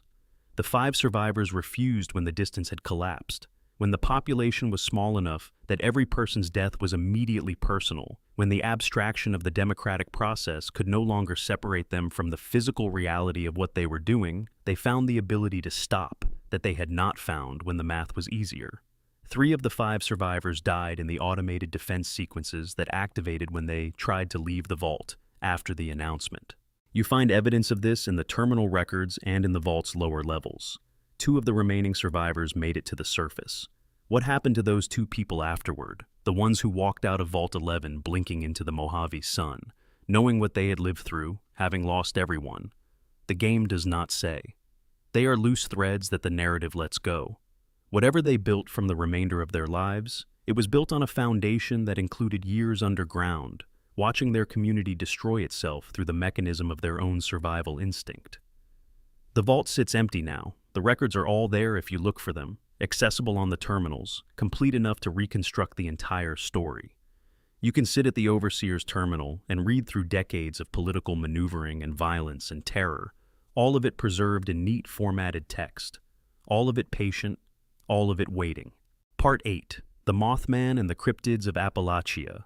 What is watching from the trees? In the early weeks of November 1966, a series of reports came in from around the town of Point Pleasant, West Virginia, that would define the next 13 months and, eventually, the next several decades of American folklore. The reports described a creature, 7 feet tall, the witnesses estimated, sometimes more, wings with a span that exceeded anything you would expect from a native animal, eyes, and this was the detail that every account included, the one that seemed to stick in the memory of everyone who described an encounter. Eyes that glowed a deep, intense red, visible at distance, fixed on whoever was watching them with an attention that felt deliberate. The sightings multiplied through late 1966 and into 1967. The creature appeared near the bridge over the Ohio River, near the outskirts of town, at roadsides and in fields. Some reports had it pursuing cars. Some reports had it standing at the edge of the woods and simply watching. The consistency of the core description across dozens of independent witnesses, the height, the wings, the red eyes, was striking enough that journalists began covering the story, and researchers began traveling to Point Pleasant to investigate. On December 15, 1967, the Silver Bridge collapsed. The bridge, which had connected Point Pleasant, West Virginia, to Gallipolis, Ohio since 1928, failed during evening rush hour. 46 people died. The collapse was later attributed to a stress fracture in a single eye bar in the suspension chain, a mechanical failure that had been developing for decades. The engineering explanation was concrete and well documented, but the timing was not nothing. The Mothman had been sighted in Point Pleasant for 13 months. The sighting stopped after the bridge fell. People in the area began connecting the two events, asking whether the creature had been a warning, whether those red eyes watching from the tree line had been trying to tell them something that they had no language to receive. The legend of the Mothman took root in American popular culture and has never fully let go. It has been the subject of books, documentary films, a 2002 theatrical film, and enough internet discussion to fill several vaults. Fallout 76, set in the post-nuclear version of West Virginia, was always going to include the Mothman. The developers at Bethesda were clearly interested in the folklore of Appalachia. The region that the game uses as its setting encompasses West Virginia and surrounding areas, all of it rich with legends and unusual history that translated beautifully into Fallout's aesthetic framework. In Fallout 76's version of the myth, the Mothman is not a singular entity. It is a species, a population of winged, red-eyed creatures, mutated into their current form by the same radiation and ecological disruption that shaped every other living thing in Appalachia that had been a subject of pre-war folklore before the bombs fell. The Mothman Museum in Point Pleasant still stands in the game, a tourist attraction turned temple, its exhibits detailing the history of the sightings with the slightly breathless enthusiasm of a display that takes its subject seriously. The cult of the Mothman adds a layer to the game's treatment of the creature that elevates it beyond simple cryptid inclusion. This is a pre-war religious movement, a genuine faith community that had formed around the belief that the Mothman was a divine harbinger, a messenger from a higher power who appeared before disasters to warn those with eyes to see. The cult operated clandestinely in pre-war Point Pleasant, conducting rituals in a hidden chapel beneath the Mothman Museum, trying to develop the ability to interpret the creature's appearances. On October 21, 2077, 2 days before the Great War, the cult gathered for what their records describe as a major summoning ritual. A member named Brother Charles experienced what he interpreted as a vision, the Mothman communicating an imminent warning of fire and flood. The following day's sermon urged the faithful to seek high ground. On October 23rd, the bombs fell. The Mothman cult's records, which you can find in the pre-war sections of Point Pleasant in Fallout 76, never grapple with the theological implications of this timeline in the way you might expect. Were they right? Did their faith provide them with an accurate prediction? Or was the warning too vague to constitute genuine prophecy? Fire and flood describes a nuclear apocalypse in the same way it describes almost any other large-scale disaster. The question of whether the Mothman actually communicates, or whether the humans around it project meaning onto its behaviors, is one the game is careful not to answer definitively. The game's version of the Mothman exists in multiple variants with notably different behaviors. The standard Mothman you encounter in random events is non-aggressive by default. It will observe you from a distance, and if you do not approach or attack, it will simply fly away, leaving only the impression of those glowing eyes in the dark. This observational behavior is consistent with the folklore accounts. The original Mothman sightings mostly described a creature that watched rather than attacked. The wise Mothman is another matter. This variant, distinguishable by its different eye color, a deep purple rather than red, is passive and seems to seek out players rather than avoid them. Encounters with the wise Mothman are strange enough to warrant a separate note from most players who experience them. It does not attack. It does not flee. It appears near specific locations associated with the Mothman cult's ritual sites and seems to react to the player's presence in ways that suggest something beyond simple animal behavior. What the wise Mothman knows, if it knows anything, is not made explicit. It is presented as a mystery that the game's world is aware of and chooses not to resolve. The Mothman cult believes it is the physical manifestation of their deity. The game's scientific framing suggests it is a mutated creature with unusual neurological development. Both explanations coexist in the game without resolution. Other cryptids of Appalachia round out the game's folkloric bestiary. The Flatwoods Monster, drawn from a 1952 report of a strange glowing entity seen near Flatwoods, West Virginia, appears in Fallout 76 as a pre-war alien automaton, a probe left behind by a visiting species, still carrying out whatever mission it was given, before the Great War interrupted both human and alien civilization simultaneously.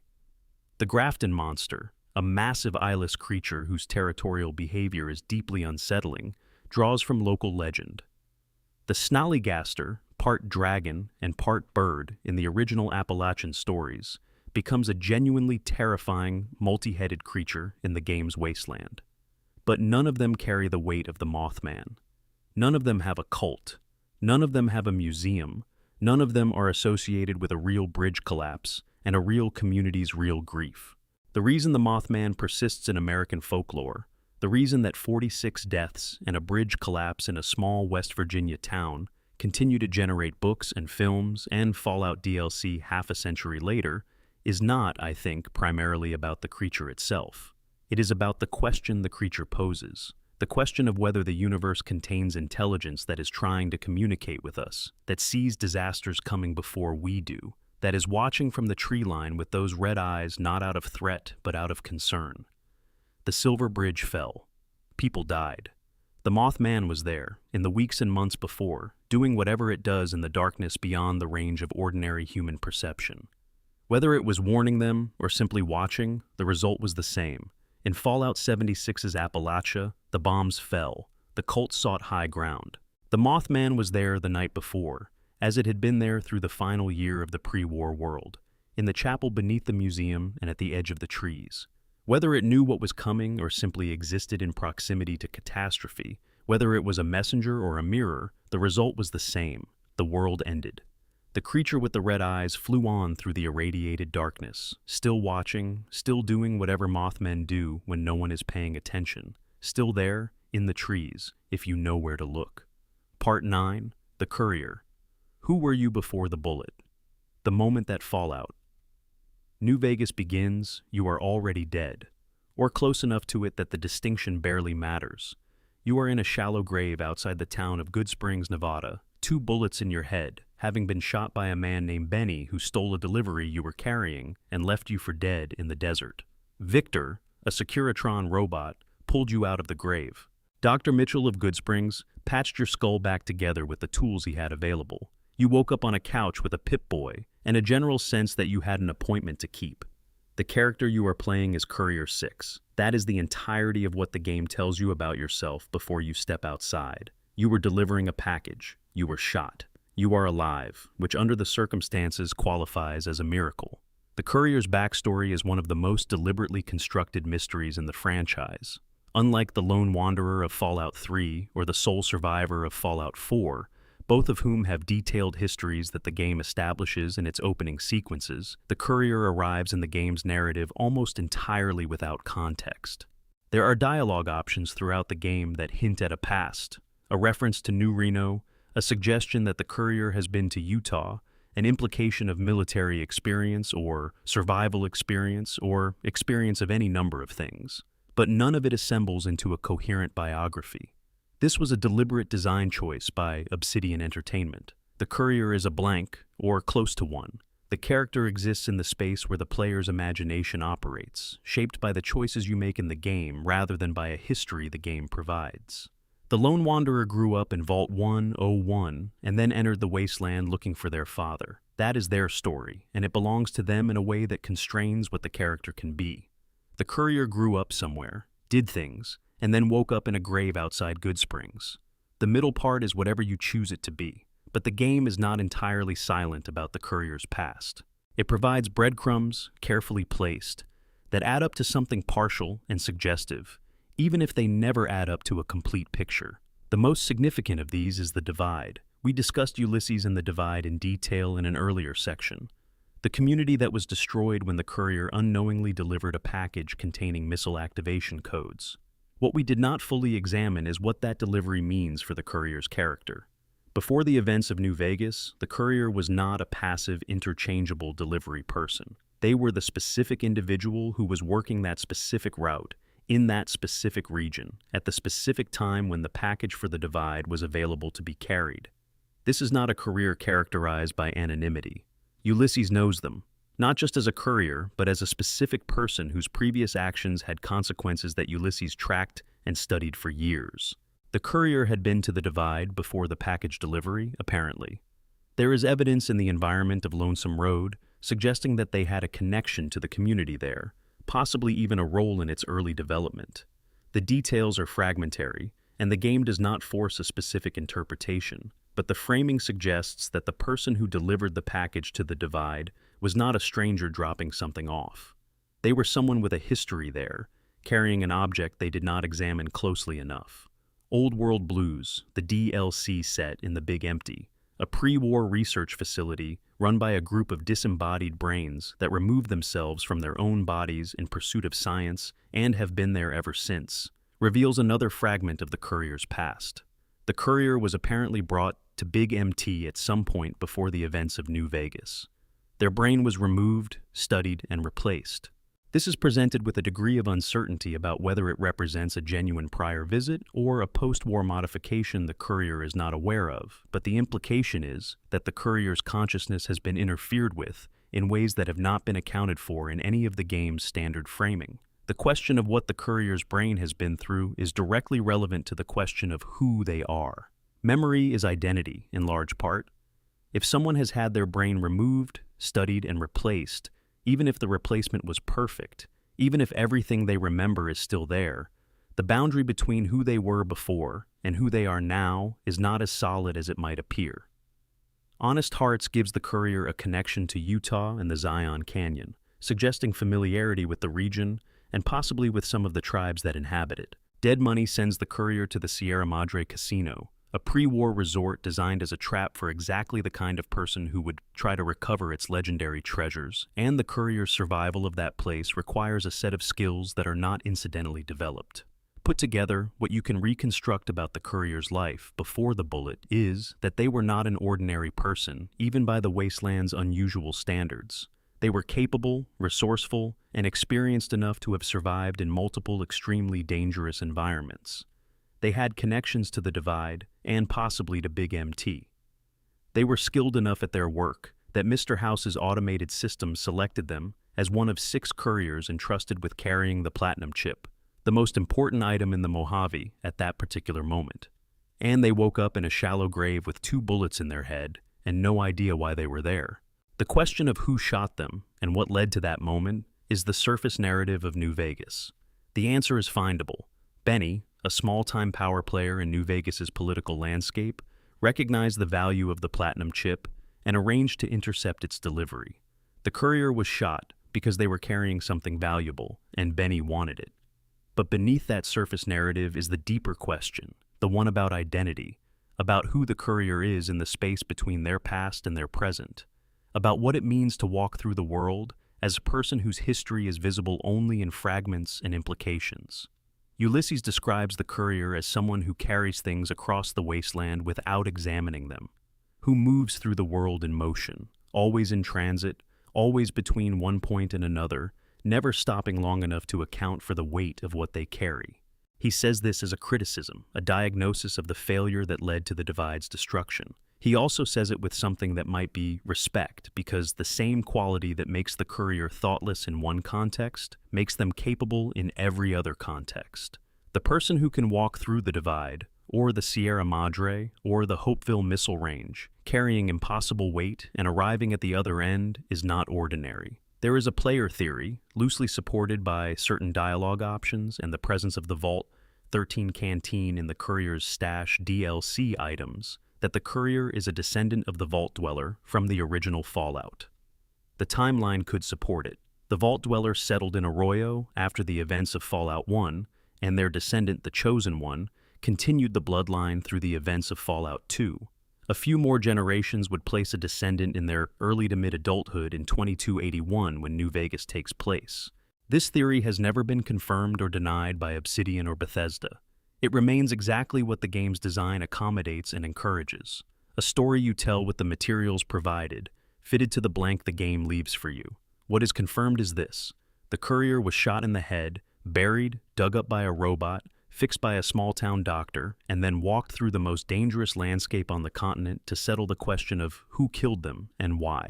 Somewhere in that walking, across the Mojave and through 4 DLC regions and out the other side, they became something the wasteland had not seen before.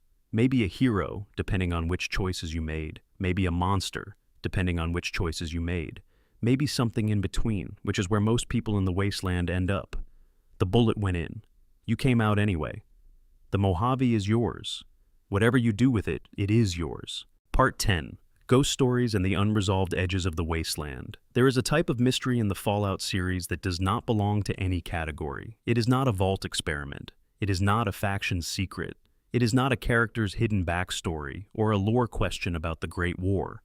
It is something smaller and stranger, the kind of thing you encounter in the middle of a routine exploration run when you are thinking about something else and then suddenly you are not, because something in the environment has snagged your attention and will not let it go. The mannequins of the Commonwealth are the most famous example. Throughout Fallout 4's map, players have reported encounters with mannequins, the rigid plastic store display figures left over from pre-war shops and boutiques that seem to move between visits. A mannequin that was standing in one position in a building on your first visit will sometimes be standing in a different position on your return. A group of mannequins gathered in what looks like a deliberate arrangement, seated around a pre-war dining table or positioned facing a window, will be in a different arrangement next time. Sometimes mannequins appear in places you are quite certain they were not the last time you were there. The obvious explanation: the game's procedural systems sometimes reset object positions, or a physics interaction moves something in your absence, or you simply do not remember their position precisely enough for the discrepancy to mean what you think it means, is probably correct for most instances. Mannequins do not move on their own in Fallout 4. This has been examined in the game's code and confirmed, but the reason the reports persist, the reason players keep documenting their encounters and posting them with genuine unease, is that the experience of it does not feel like a technical glitch. It feels deliberate. The mannequins are often arranged in ways that seem too purposeful to be random. A mannequin in a wedding dress appearing in your settlement that you did not put there. A group of mannequins positioned facing the door. You typically enter a building through a single mannequin in a dark corridor that you are completely certain was not there 30 seconds ago. The Commonwealth's ambient horror is often this subtle. It does not announce itself. It happens at the edge of perception, in the place where certainty begins to soften. Mama Murphy, the chem-addicted old woman who becomes a member of Sanctuary Hills in Fallout 4, is a mystery that the game presents as potentially explainable and potentially not. Her ability to see the future through her chair, as she calls her premonitory experiences, is attributed in the most straightforward reading to her extremely heavy chem use, psychoactive substances altering her perception in ways that sometimes produce accurate-seeming visions as a matter of statistical chance. You can feed her addiction through the game, providing the chems that give her the clearest visions, or you can try to wean her off them, which reduces the visions but preserves her health. The visions are accurate in ways that feel like they go beyond statistical coincidence. She describes specific details about the Institute that she could not have known through ordinary means. She provides information about Father, about Sean, that she should have no access to. Her precog ability, if that is what it is, appears to genuinely function. The explanations the fan community has assembled over the years range from simple, she is a former Institute employee with inside knowledge she has forgotten or suppressed, to complicated, she came into contact with something during her chem-using years, a substance or an artifact, that genuinely altered her neurological access to future states, to uncomfortable, she is a prototype of some kind, an Institute experiment that was concluded and released rather than terminated, carrying capabilities that the Institute implanted without her knowledge. None of these has been confirmed. Mama Murphy's abilities remain in the category of things the game points at without explaining, ambient strangeness built into the fabric of the Commonwealth. The Children of the Atom, encountered throughout the series but with particular depth in Far Harbor's DLC, occupy a similar space. Their faith is built around the premise that nuclear radiation is a divine presence, the glow, and that surviving it or thriving in it is a form of spiritual attainment. They gather near high radiation sources, inhabit locations where most living things cannot survive, and treat their own radiation-scarred bodies as evidence of divine favor. The theological framework is internally consistent in a way that rewards examination. If you accept the premise that radiation is spiritually significant, and in a world remade by nuclear fire, this is not an obviously crazy premise, then the children of the atom are not irrational. They are applying the evidence available to them to the question of what is holy. What is genuinely mysterious about them, the thing that the games never fully resolve, is the status of the Mother of the Fog. The Vision Quest in Far Harbor, the sequence in which the sole survivor undergoes an experience guided by this spectral maternal figure, operates outside the game's otherwise fairly grounded physics. The Mother of the Fog does not fit cleanly into any existing Fallout explanation. She is not a ghoul, not a synth, not a pre-war AI. She appears only to those who undergo the Children of the Atom's specific ritual preparation, and her appearances are consistent enough across multiple characters' experiences that they cannot be attributed purely to the psychoactive effects of the radiation involved. The devs have not explained her. The lore does not explain her. She is simply there, in the fog, waiting to guide whoever is ready to follow. Nick Valentine's pre-war memories constitute another category of mystery. Nick is a Gen 2 synth whose consciousness was created from the memory imprint of a pre-war detective, a real person who died before the bombs fell. His relationship to that original person, to what extent he is Nick Valentine, to what extent he is something new that grew from Valentine's memories as raw material, is something he thinks about constantly and cannot resolve.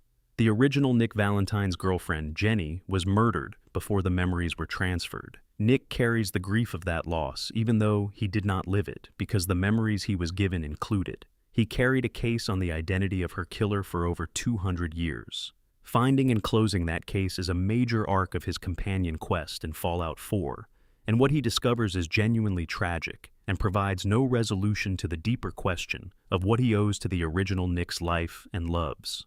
There is a version of this that matters to every surviving consciousness in the Fallout universe.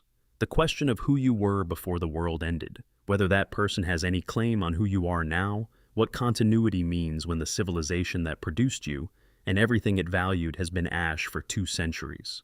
Nick Valentine is the clearest articulation of that question, but not the only one. Every Vault dweller who survived and emerged into the changed world carries it. Every person who remembers the pre-war world while living in the post-war one. Every character in the series who tries to rebuild something that the Great War took. One final ghost story, smaller than the others but worth keeping. In Fallout 3, there is a location called the Dunwich Building in the southwest of the capital wasteland. It is named, clearly and deliberately, after Dunwich, the fictional New England town at the center of HP. Lovecraft's The Dunwich Horror. The building is an old industrial structure, an office building, apparently, from before the war, but something about its atmosphere is wrong in a way that the game never fully accounts for with its standard mechanics. As you descend through the building's floors, something begins to happen to your character. Hallucinations appear, flickers of images that resolve briefly into visions of pre-war rituals and hooded figures. The lower you go, the more frequent and intense these become. At the bottom of the building, in the basement, is a dark pool surrounded by the remains of what looks like a pre-war worship space, with altar-like arrangements and symbols that do not belong to any known pre-war organization. The Dunwich Company, whose name appears on the building and on documents scattered throughout the capital wasteland, shows up in later Fallout games as well. In Fallout 4, there is a Dunwich Borers mining location that has a similar atmosphere and similar artifacts of apparent pre-war occult activity. Whatever the Dunwich Company was, it appears to have been pursuing interests that had nothing to do with conventional pre-war industry. What those interests were is never stated. The documents found in these locations are fragmentary, the language in them pitched to suggest ritual significance without explaining what the ritual was for. The hallucinations the player character experiences in these locations are never attributed to a cause.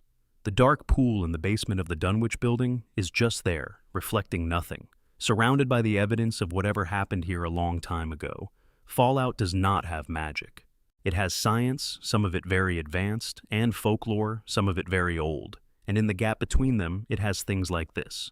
locations that feel wrong, experiences that do not fit the game's otherwise consistent physical framework, mysteries that point towards something the series is apparently not interested in naming.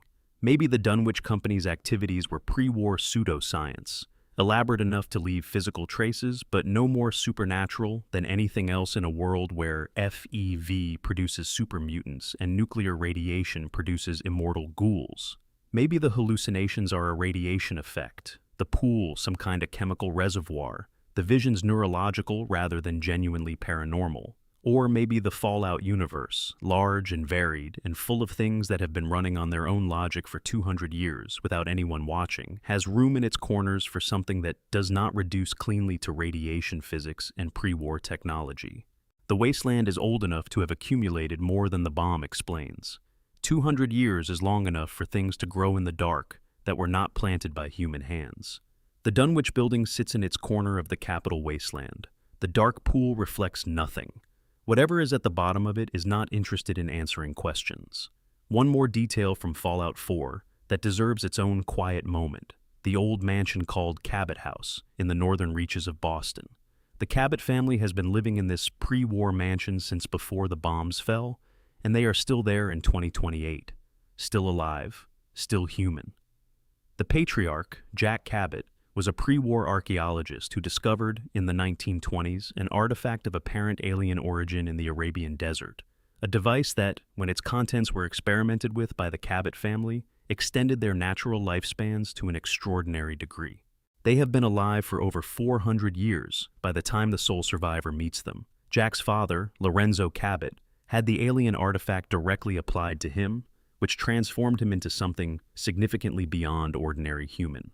He has been locked in an asylum beneath the family's mansion since 1894. He has been there, in a specially designed containment cell, for nearly a century before the bombs fell and for another 2 centuries after. He is not entirely sane by any metric you might apply. He is also not entirely human by any metric you might apply. He wants to be released. Whether releasing Lorenzo Cabot is right or wrong is genuinely uncertain in the game's moral framework. He is dangerous. He is also a person, or was a person, who has been imprisoned for over 300 years, confined by his own family, because they were afraid of what he had become, and because the artifact that transformed him is also what keeps them alive. They cannot afford to let him go. They cannot bring themselves to kill him, so they keep him in the basement. The alien artifact at the center of the Cabot story is never explained. Its origin is described broadly, something pre-human, something left behind by a civilization that predates recorded history, something the desert preserved for thousands of years before Jack Cabot's expedition dug it up. What it was built for, what civilization built it, whether that civilization still exists somewhere, and whether the device is doing what it was designed to do, or something completely unintended, none of this is addressed. The Cabot family is the oldest surviving human community in the eastern wasteland. They predate the Great War by several generations. They have been watching the world from their Boston mansion since the 1800s, aging so slowly as to be effectively immortal, carrying the weight of everything they have seen. The youngest, Wilhelmina Cabot, is 400 and something years old and still looks like a young woman. Her memories of the pre-war world are not reconstructed or inherited. They are direct. She was there. What that means, what it does to a person to carry 4 centuries of continuous consciousness, to have been present at the Revolutionary War and the Industrial Revolution, and 2 world wars and a nuclear apocalypse and still be standing in a house in Boston in 2287, is something the game circles without landing on. The Cabots are not broken by their experience. They are not particularly wise from it either.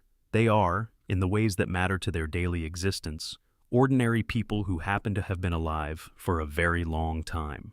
The alien artifact sits in Lorenzo's cell. It has been doing whatever it does for 400 years. Nobody has yet managed to fully understand it. Nobody may ever fully understand it. The wasteland is full of things that have been running on their own logic for longer than civilization has been trying to understand them. Neither is the wasteland, really. It is interested in being itself, vast and ruined and full of things still running, still transmitting, still waiting in the dark for someone to come far enough in to find them. Part 11, the Sierra Madre.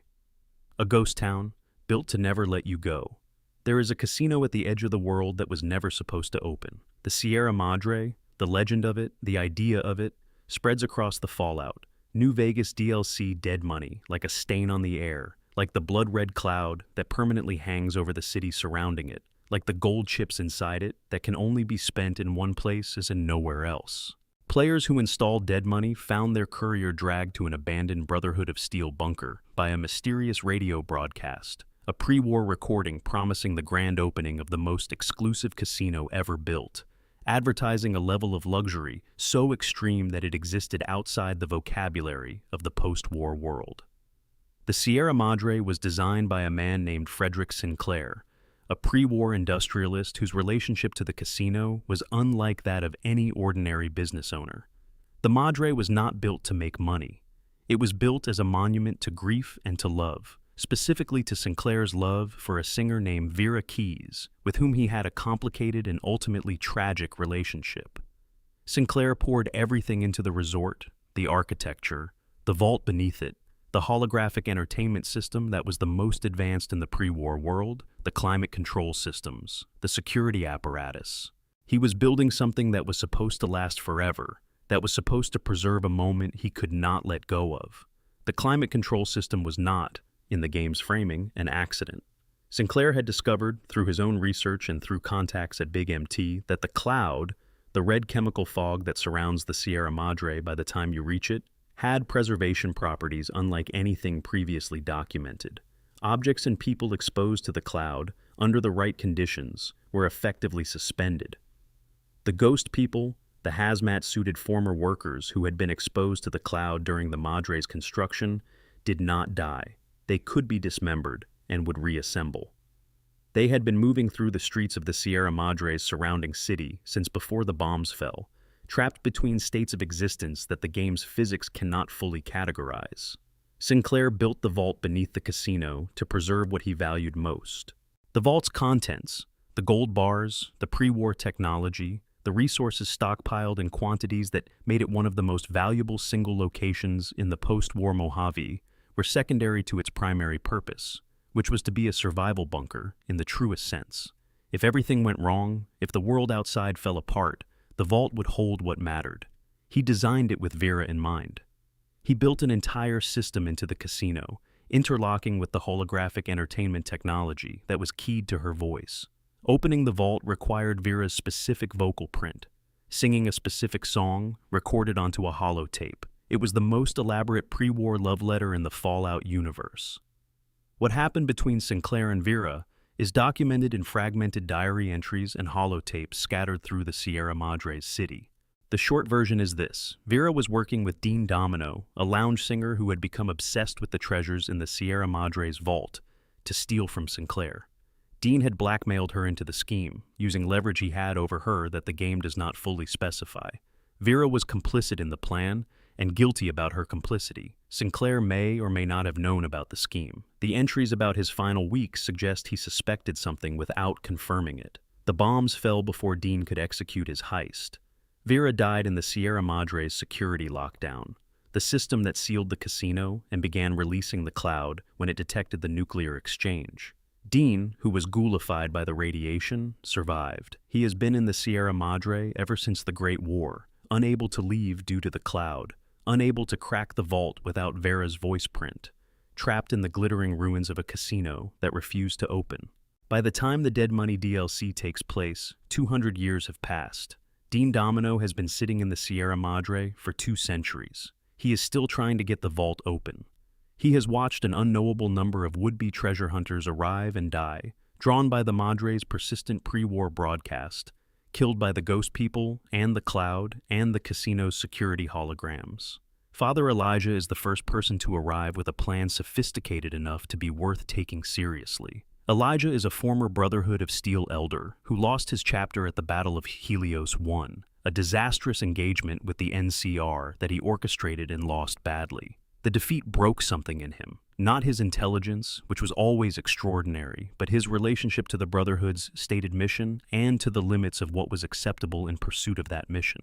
He became, after Helios I, a man with no institutional constraints and an obsession with finding technology powerful enough to destroy everything he blamed for his failure. The Sierra Madre, with its cloud and its holograms, and its vault of pre-war technology, represented to Elijah exactly the kind of weapon he needed. The cloud could be weaponized. The holographic system could be deployed. The vault's contents could fund a campaign. He just needed the vault open, which is why he kidnapped the courier and 3 other people and put explosive collars on all of them and sent them into the Sierra Madre. Dead Money is the most claustrophobic and emotionally dense of New Vegas's DLC chapters, and it is not a coincidence that it is also the one most thoroughly concerned with the question of what it means to hold on too long. Every significant character in it is defined by what they refuse to let go of. Elijah refuses to accept that his vision of what the Brotherhood should be is no longer recoverable. He has translated the grief of Helios I into a plan for revenge so grandiose that it has passed beyond strategy into obsession. He wants to destroy the NCR, not because destroying the NCR will produce a better world, but because he cannot forgive them for what they did to his chapter. Dean Domino has been unable to leave the Sierra Madre for 2 centuries because he cannot walk away from the vault, cannot accept that the heist he planned before the Great War is now permanently inaccessible. He has watched the world end and end and end again in the ruins around him, and he is still thinking about the gold bars. The companion Christine, a Brotherhood operative who tracked Elijah to the Sierra Madre and was captured by him, has had her voice box surgically removed as part of Elijah's experiments with the casino's technology, and is surviving the Dead Money experience with a combination of determination and a self-destructive sense of obligation that keeps her in the casino long after any sane calculation would have told her to leave. Dog and God, the super mutant whose fractured consciousness contains 2 personalities, is the most literal expression of the game's central theme, a mind split between the version of itself that learned to obey and the version that learned to survive, unable to fully reconcile them. What the game offers, through its systems and its narrative, is the possibility of letting go. The best outcome of Dead Money is the one where you leave, where you take nothing from the vault except what you need to survive, where you don't try to bring the gold bars back with you through a teleporter that cannot handle the weight, where you walk out of the Sierra Madre with your life and your hard-won understanding of what the place is and what it does to people. The worst outcome is staying. The game will keep you there if you reach for more than you can carry. Sinclair built the Sierra Madre to last forever. It does. The cloud is still red over the city. The ghost people are still in the streets. The holographic entertainers are still performing their pre-war shows in the casino's spotless interior. The broadcast is still going out, still pulling in treasure hunters, still promising a grand opening that has been 240 years delayed. The casino holds. The casino always holds. The question the DLC poses, the one that sits with you after you have walked out and left it behind, is whether Sinclair was right to build it, whether the things worth preserving are worth the price of their preservation, whether a monument to love that becomes a machine for death was ever at any point in its design what he thought it was. The holotape of Vera singing still plays in the vault. Her voice still opens the door she has been dead too long to step through herself. The Sierra Madre holds everything that was put into it, perfectly preserved, waiting for an occasion that will never come. Part 14. Mr. House and the Long Game. The oldest conspiracy in the wasteland. There is a detail in the Fallout television series that deserves more attention than it typically receives. In a scene set before the Great War, a Vault-Tec boardroom meeting is shown in which representatives of the company's corporate partners are being briefed on the Vault program's true scope. A map is visible on the wall, a map of the continental United States, marked with Vault locations. The number of dots on that map, when viewers paused the scene and counted, is approximately 116. The Fallout games have given us, across every title in the franchise, detailed access to perhaps 24 of those vaults. Most players can name a handful. The hardcore lore enthusiasts can name perhaps 30 or 40, pulling from games, DLC, supplementary materials, and the TV series. That leaves, depending on how you count, somewhere between 70 and 90 vaults that we have never seen the inside of. Vaults built and sealed and filled with people, and then... what? What happened in them? What experiments ran? What communities formed and collapsed and rebuilt themselves in the Birk, playing out their assigned parameters in isolation from everything. Some of these vaults are referenced in terminal entries or holotapes found in other locations. Vault 29, mentioned in Fallout 2, was allegedly run entirely by children. The Overseer's console was deliberately set up to be operated only by someone under age 16, and the entire adult population of the vault was phased out through various means before the experiment proper could begin. This vault is referenced, but never accessible. Vault 75, beneath the Malden Middle School in Fallout 4's Commonwealth, is discoverable through exploration. Its experiment was brutal. Children were enrolled under the pretense that it was a normal shelter, but over time they were subjected to combat training, genetic enhancement procedures, and a systematic culling that eliminated those who did not meet specified performance thresholds. The vault was producing soldiers, enhanced, genetically optimized soldiers for a future conflict that the pre-war government was apparently planning for, regardless of whether the bombs fell.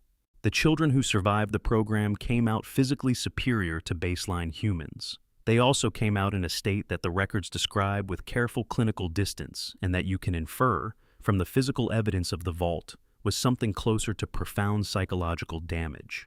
Vault 81, a functioning vault in Fallout 4 that has actually maintained a healthy population into the present day, was supposed to run an experiment on its residents involving the development of disease cures through experimental exposure. A Vault-Tec scientist, Dr. Olivetti, secretly worked to sabotage the experiment. She could not prevent the parameters from running, but she could ensure that the results protected the residents rather than harming them. The automated system injecting experimental substances into the population was redirected to test on mole rats instead. The residents of Vault 81 survived.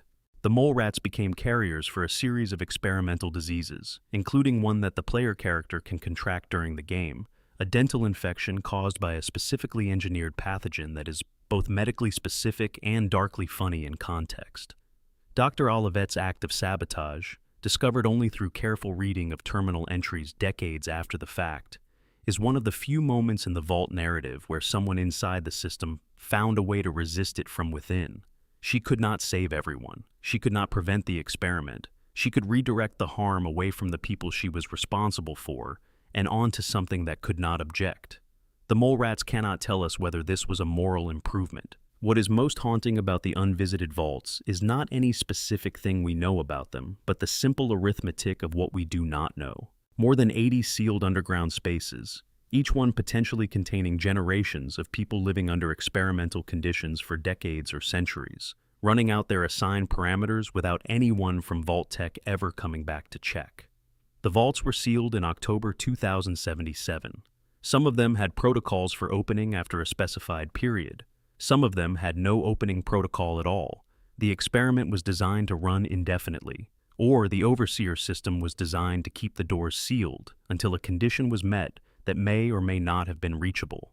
The people inside those vaults, if any of them are still alive, have been underground for over 240 years. 240 years is 12 generations. It is the span of time between the American Revolution and now, give or take.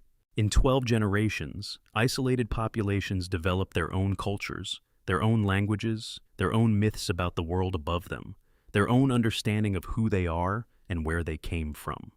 The original dwellers' grandchildren's grandchildren may have no concept of nuclear war, no memory of the surface, no framework for understanding the sealed door at the end of the deepest corridor as anything other than the edge of the known world.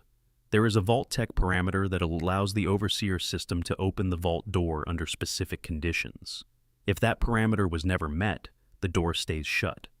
Whatever is on the other side of those sealed doors, whatever society formed, whatever experiment ran, whatever became of the people who carried their personal effects down the stairs and listened to the locks engage above them, stays sealed. The capital wasteland, the Mojave, the Commonwealth, Appalachia, all of them contain vaults that have never opened. The players have never gone inside. The story has never gone inside. The experiment is still running. Somewhere in the dark under the ruins of the pre-war world, in a vault that no protagonist has ever found, someone is still eating government-issue ration bars and doing their assigned work, completely unaware that the world they are sheltering from ended 2 centuries ago. or perhaps they know. Perhaps they figured it out decades back, cracked the door and peeked through and saw the wasteland, and made the collective decision to go back down and continue what they were doing, because outside looked worse than inside, and at least inside, they knew the rules. The vault door seals again. The fluorescent lights hum. The overseer's monitor runs its daily parameters. The experiment continues. Part 13. The Vaults We Never Found. Lost Experiments and Sealed Mysteries. This is not a theory or an inference. It is stated outright in his own dialogue in Fallout. New Vegas, delivered with the calm matter-of-factness of a man who has had 2 centuries to process the fact that he was right and everyone who disagreed with him is dead. Mr. House calculated, using mathematical models he developed at Robco Industries in the decades before 2077, that nuclear exchange between the United States and China was not merely possible, but statistically probable within the following decade. He bet his company and his future on that calculation. He built the Securitron network. He developed his cryogenic life preservation system. He negotiated with the Chinese pre-war government, something he is careful not to specify the details of when he discusses it, and with the American military-industrial complex. He purchased land in Nevada, in the desert around the city of Las Vegas, and he invested everything he had in preparing for the day the bombs would fall. He was almost ready when they did. The platinum chip is the central MacGuffin of Fallout, New Vegas, the item that Benny stole from the courier, and that drives the plot through the Mojave. What the chip is a software upgrade for Mr. House's Securitron network, a program that would bring his army of robots from their current limited functionality to full military capacity, converting them from slightly threatening security units into a genuinely formidable armed force. Mr. House had the chip designed and manufactured before the Great War, but it was caught in the delivery pipeline when the bombs fell, and spent 2 centuries in storage before circumstances aligned to move it toward its destination. The reason Mr. House needed 200 years to be ready is that he nearly died. His life preservation system worked, but not perfectly. The calculations he had made regarding his own longevity under cryogenic suspension turned out to be slightly optimistic. He has been declining since the Great War, his biological processes sustained by technology, but no longer maintaining the full functionality they once had. By 2028, when the game takes place, Mr. House exists in a life support chamber, connected to the Lucky 38 casino's mainframe, conducting his affairs through screens and Securitrons, unable to leave the chamber without accelerating his own decline. He is aware of all of this and treats it with the same rational detachment he applies to every other obstacle. He has lived 261 years at the game's start, making him almost certainly the oldest surviving human being in the Fallout universe. He has been alone with his thoughts and his calculations for the majority of those years, managing New Vegas, watching the NCR and Caesar's Legion position themselves for the Battle of Hoover Dam, waiting for the moment when the platinum chip would arrive and his Securitron army could be brought to full strength. His plan for the Mojave, once he has the chip and the army it enables, is to drive both the NCR and Caesar's Legion out of the region and establish New Vegas as an independent city-state under his governance. Not a democracy, not a republic. A technocratic autocracy run by the oldest and possibly most intelligent human being alive, governed by the rational actor framework that House has applied to every decision he has made since before the bombs fell. Whether this plan is good for the Mojave is one of the genuine ethical questions the game invites you to sit with. House is not evil in any conventional sense. He does not want to harm people. He wants to build something functional, and his track record, New Vegas is the most stable and prosperous location in the Western Wasteland, generating economic activity that benefits thousands of people, suggests he has real competence at the task. But a world run by Robert Edwin House is a world where one person's rational framework determines the parameters of everyone else's existence. And even the most excellent rational framework is still one person's vision, applied universally. The detail about House that most people focus on when they analyze the character is his certainty. He is genuinely certain that he is right about almost everything. He has been running probability calculations for over 200 years, and his results have confirmed his models consistently enough that his confidence is, within the logic of his own framework, entirely rational. He predicted the Great War. He built New Vegas. He is the oldest person alive. What his certainty cannot account for is the quality that the courier possesses, and that Nick Valentine possesses, and that the Lone Wanderer possesses, and that virtually every protagonist in the Fallout series possesses in some form. The ability to make decisions that defy probabilistic modeling, to act in ways that exceed the parameters of rational calculation, to be the anomalous data point that breaks the model. House refers to the courier's probability of survival after being shot twice in the head as vanishingly small. The courier survived anyway, partly through luck, partly through the same quality that makes them able to navigate the Mojave and survive every dangerous environment they walk into. This is the thing House cannot fully account for, the unpredictable human capacity for survival and choice-making that operates outside the probability space his models define. His deepest secret, the one that his elegant self-presentation carefully obscures, is that he needs the courier. For all his centuries of preparation, for all the securitrons and the calculations and the negotiations and the long game, he is inside a chamber and declining, and he needs someone outside the chamber to move through the world on his behalf. The platinum chip could only be delivered by a human courier. The diplomatic work of managing the Mojave's factions requires a human presence. For all his intelligence and longevity, Robert Edwin House is dependent on the very kind of unpredictable human agency that his models cannot fully account for. There is a moment in conversations with House where this dynamic becomes briefly visible, where his composure admits a crack, and you can see behind the collected self-presentation of the most prepared man in the wasteland, something that might be the acknowledgement that he is old and alone and has been waiting for someone who could do what he cannot do himself. The crack closes quickly. House is far too controlled for it to stay open long, but it was there. 261 years old, the oldest person alive, surrounded by cameras and robots, running a city from a chamber deep in a tower above a desert. His plan unfolding, at last, because a courier was shot in the head and survived. The long game, finally reaching the moment he designed it for. Whatever happens next in the Mojave, Robert Edwin House calculated it. He has had 2 centuries to think about every possible outcome. He has seen his probability of reaching this moment, the moment when the chip arrives and the army awakens and New Vegas asserts its independence, and decided it was worth everything he bet on it. He was right about the bombs. He was right about the Securitrons. He was right about Las Vegas. Whether he is right about what comes next is the question the game leaves open, in the best possible way. Part 15. The FEV and the mutation of everything. Before there were super mutants, before there were ghouls in the specific biological sense that the Fallout games understand them, before the wasteland's ecology had become the strange irradiated ecosystem it is by the game's present day, there was a virus. The forced evolutionary virus, designated FEV in classified government documents and referred to in various ways by different characters across the series, was a product of the United States military's pre-war biological weapons program. Its development was concentrated at the Vault-Tec research facility in California, with additional work happening at the Mariposa military base and, separately, at CIT, the institution that would eventually become the Institute.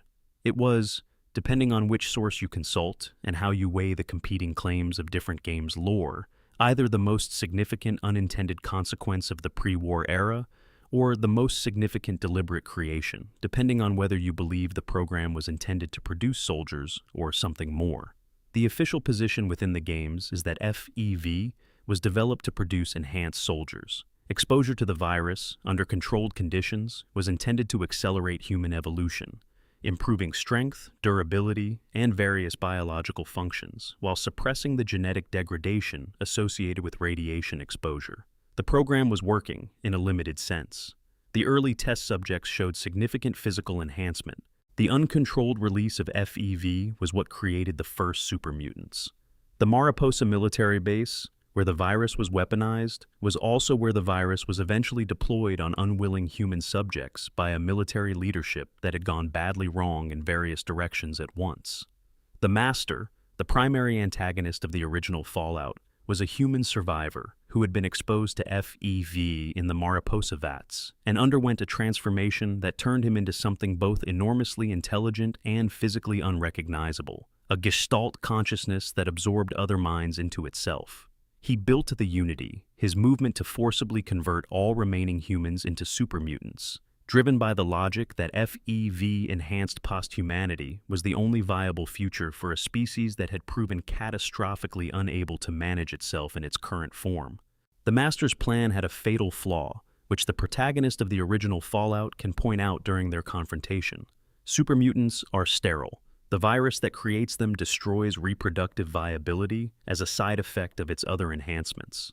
A world of supermutants would be a world that lasted exactly one generation and then died. When the Master understands this, understands that his Unity is not the next step in human evolution, but a single large-scale extinction event, he destroys himself and his headquarters. The Master is one of the most interesting antagonists in gaming history, precisely because he can be defeated not through violence, but through argument, because the logic he has been acting on was wrong, and he is, at the core of his terrifying existence, still capable of recognizing that. FEVs spread into the environment after the Great War, and the multiple uncontrolled release events created a biological landscape that shaped the wasteland in ways that are still being processed 200 years later. The animals you encounter throughout the Fallout games, Brahmin, bloatflies, Yao Guai, death claws, are all the product of FEV interaction with the baseline radiation environment. The virus permeated the soil, the water table, the food chain. Everything that survived the immediate aftermath of the bombs was subject to its influence. Ghouls, in the Fallout universe, are humans who survived extreme radiation exposure with their consciousness intact, but their biology drastically altered. The distinction between a ghoul and a supermutant is partly a matter of dosage and partly a matter of FEV involvement. Ghouls are predominantly a radiation effect, while supermutants are primarily a CFEV effect. But the line between them is not clean, and the varieties of ghoulification that appear across the games suggest a spectrum of possible outcomes that the virus and radiation produce in combination rather than separately. What nobody fully knows, what the games have consistently declined to nail down precisely, is the ceiling of what FEV can produce. The Master was the most extreme example in the original game, a being whose intelligence had expanded far beyond anything a baseline human could contain, at the cost of everything else. In Fallout 2, the Enclave, the organization of pre-war government remnants that serves as that game's antagonist, was working on a modified FEV strain intended to eliminate any human who carried radiation-related mutations. This would, in practice, mean most of the Wasteland's human population. The Enclave's self-designated purity was the basis for their claim to the post-war world, and FEV was the tool they were prepared to use to enforce it. In Fallout 76, which is set earlier in the timeline than the other games, the FEV research that eventually produces the East Coast supermutant strain is still in process. The Grafton monster, the Snallygaster, and other cryptids of Appalachia show the virus interacting with pre-existing wildlife populations in ways that are still actively bizarre and not yet settled into the more predictable patterns they occupy in later set games. And in the Institute of Fallout 4, where FEV research continued far beyond what any other post-war organization managed, the virus was being used to create the synthetic organic components of Gen 3 synths, the biological tissue that makes them indistinguishable from humans. The Institute's Dr. Frederick was working with his own FEV samples in the late 2100s, attempting to accelerate the development of organic synths. His colleague objected, on ethical grounds. The Institute continued regardless. The ethical objection, documented in terminal entries, was not about the FEV specifically. It was about using FEV on living human subjects to track the mutations, which was what the research required. The Institute's position was that the research goals justified the methodology. They had taken this position many times before, and would take it many times afterward. The abducted surface residents who were subjected to the FEV research are not the most prominent victims in the Institute's history, but they are among the clearest evidence of what the organization was willing to do in the name of science. FEV is, in some ways, the most honest metaphor in Fallout's metaphorical universe. It is a virus that was designed to improve human beings by accelerating the evolutionary process that escaped containment and proceeded to do exactly what it was designed to do to the entire world's biosphere, at a scale and in a direction that its creators never intended. The humans who made it could not control what they had made. The acceleration ran on its own logic. The evolution happened whether anyone wanted it to or not. The wasteland is the world that FEV is making. We are still in the middle of the process. Part 16. The Brotherhood of Steel. There is an organization that has, depending on which game you are playing, been either the most admirable or the most troubling presence in the wasteland. The Brotherhood of Steel began as the remnants of a United States Army unit that mutinied against their commanding officer on the day before the Great War.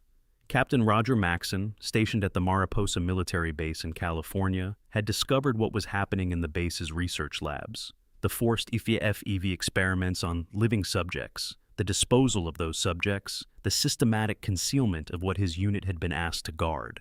He executed the supervising scientist. He declared the unit's separation from the chain of command.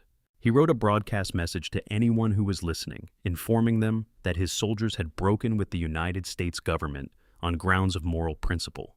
2 days later, the bombs fell. Maxson's soldiers had a base.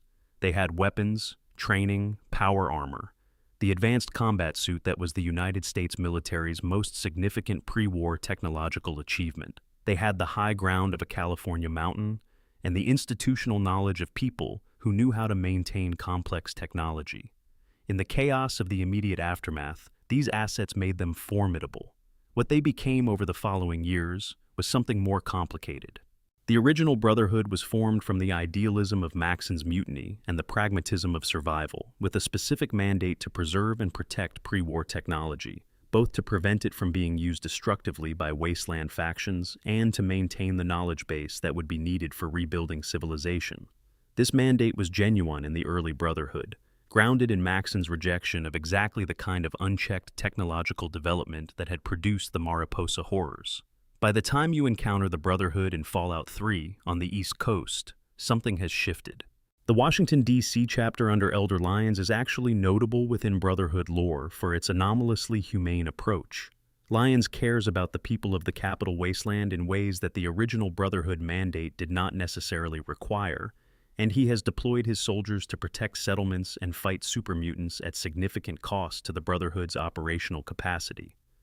The Brotherhood proper considers Lyons' approach a deviation from the organization's mission, and there is a faction of Brotherhood soldiers in the game, the Outcasts, who have split off because they believe Lyons has strayed too far from the original mandate. In Fallout, New Vegas, the Mojave chapter of the Brotherhood has been almost destroyed. The NCR's aggressive campaign against them, combined with the Brotherhood's own institutional inflexibility, has reduced them to a skeleton crew hiding in a bunker beneath the hidden valley. Elder McNamara is managing a slow-motion institutional collapse, convinced that the Brotherhood's strict policies are worth maintaining, even as they accelerate the chapter's decline. Veronica Santangelo, a Brotherhood scribe who becomes a companion character, is one of the most eloquent critics of the organization from within the series. She loves the Brotherhood and its people. She believes in its original mission, and she can see exactly how its rigid orthodoxy is killing it. In Fallout 4, the Brotherhood has arrived on the East Coast in force, led by Elder Maxson, a descendant of the original Roger Maxson, with a massive airship and an agenda that is much less ambiguous than Lyons' version. Maxson's Brotherhood is hunting synths. They consider artificial intelligence of any sophistication to be an abomination, a destabilizing technology that must be controlled or destroyed. Their methodical campaign against the Institute is presented with sufficient complexity that you can understand their logic even if you disagree with their methods. But the Brotherhood's deepest mystery is not its current policy. It is its founding. Maxson's mutiny, the event that created the organization, has been elaborated on through supplementary materials across the series, but never definitively depicted in any game. The specific details of what happened at Mariposa, what Maxson saw, and what he decided, and what those decisions cost him personally, exist in fragments. The emotional core of the moment, a soldier looking at what his government had done and deciding that loyalty to country could not survive it, is referred to but never dramatized. What would it mean to be Roger Maxson in that moment? Career military, trained for obedience, having spent his professional life in service to structures that had just revealed themselves to be capable of exactly the atrocities those structures claimed to be preventing. The idealism that founded the Brotherhood, the genuine moral vision that produced Maxson's broadcast message, was formed in the worst possible conditions, in the immediate aftermath of witnessing something that could not be unseen, in the last hours before the world ended. The Brotherhood carries that founding moment with it. Every chapter, every elder, every knight and paladin and scribe is operating within an organization whose foundational trauma is the discovery that the state cannot be trusted with the technology it creates. That knowledge shapes everything about how the Brotherhood relates to power and to science, and to the people outside its ranks. The tragedy of the Brotherhood, and it is a tragedy even in its most ruthless incarnations, is that the response to that founding trauma has calcified into an institutional rigidity that frequently recreates the very problems Maxon was trying to prevent. An organization founded on the principle that war must be prevented from abusing technology has become a power that controls access to technology in ways that serve its own interests. An organization founded on moral principle has produced, across its many chapters, outcomes that Maxon would not have sanctioned, but somewhere in there, underneath the hierarchy and the orthodoxy and the power armor, is the memory of a man who looked at what his government was doing and said no. Who walked away from the chain of command at the moment when the chain was most clearly wrong. Who chose conscience over loyalty when the choice was available to him, and built something, imperfect, compromised, often failing its own ideals, in the space that the choice created. That act is still in there. The Brotherhood carries it the way the lonesome drifter carries his father's gun.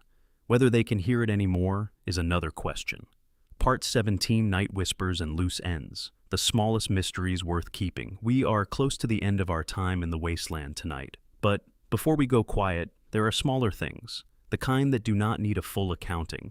They just need to be mentioned, set down gently, acknowledged. The crashed UFO in Fallout 3.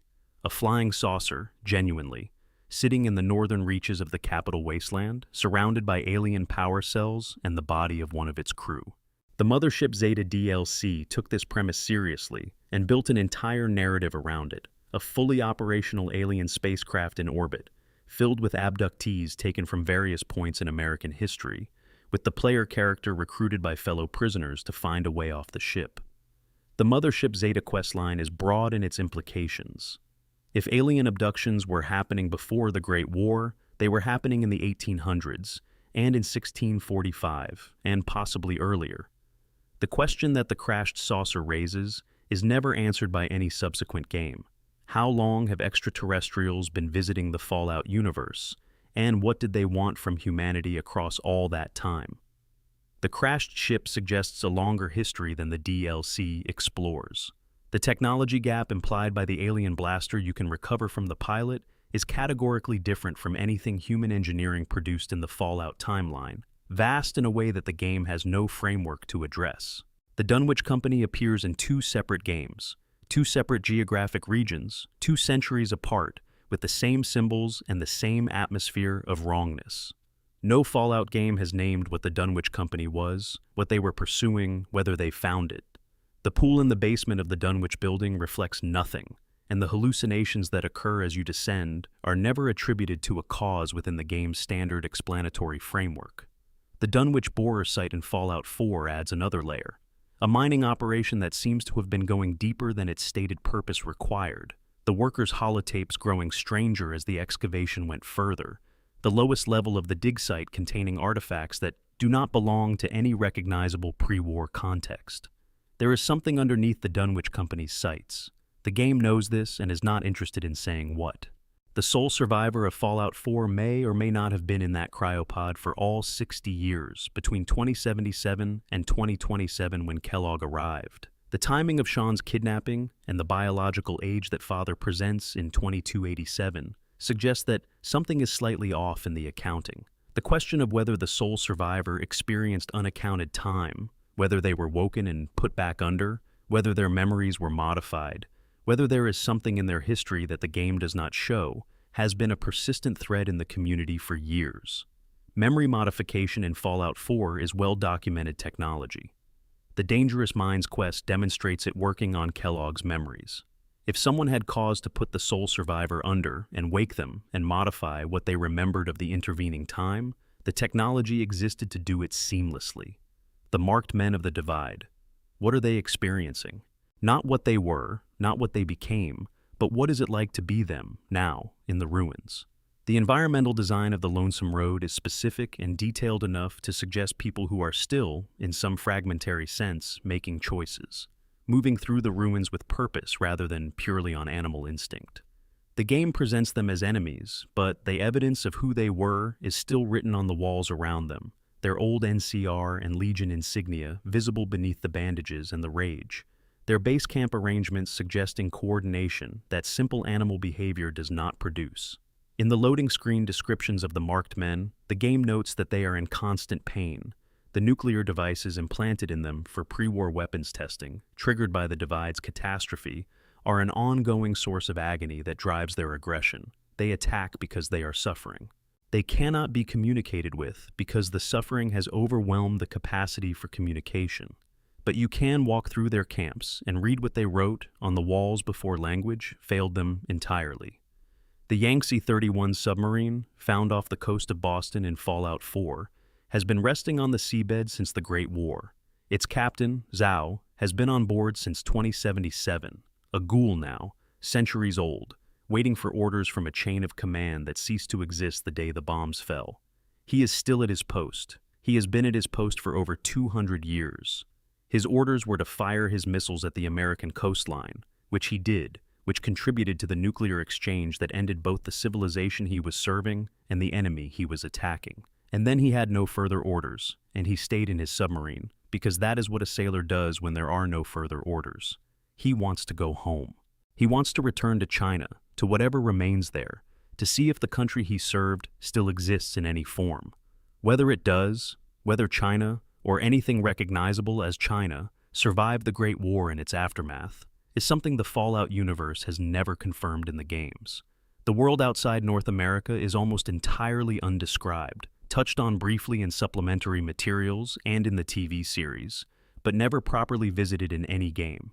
The Yangtze's captain is one of the clearest windows into that absence, a man waiting to return to a place that the games have never shown. If you help him, he goes. He navigates the submarine out of Boston Harbor and heads west, across the irradiated ocean, toward whatever remains on the other side of the world. His departure is one of Fallout 4's quieter emotional moments, because the game never tells you what he finds. He just goes. The harbor is empty where his submarine used to be. Whether home is still there, whether it is recognizable, whether there is anyone left who remembers the name of the country he served, remains unanswered. The Zhurong V418 Chinese pistol found in the capital wasteland was carried by Chinese soldiers who infiltrated the United States prior to the Great War as sleeper agents. Some of those agents, unable to return home after the bombs fell, remained in place, waiting for activation codes that never came. Some ghoulified and are still waiting. In a few locations in Fallout 3, you can find evidence of their continued presence, 2 centuries later, armed with their Red Star-stamped pistols, fulfilling a mission with no remaining context or purpose. There is a holotape recording, found in one of these locations, of an agent in the immediate aftermath of the Great War, describing the silence on the communication channels. The codes stopped coming. The agent checked the frequency repeatedly. Nothing. He records, in the careful professional voice of someone trained for exactly this situation, that he will continue following his standing orders until new orders arrive, that he is prepared to wait as long as necessary. The holotape is 200 years old. Every one of these loose threads is a story, an entire story, with a beginning before the bombs and a middle 200 years long and an end that has not happened yet. The wasteland is full of people and entities that have been in the middle of their stories since before anyone alive can remember, still moving through the world, still executing their last received instructions, still waiting for something that may never come. That is, perhaps, the most honest thing the Fallout series says about time and survival and what it means to keep going after everything that gave. The going meaning has been gone for generations.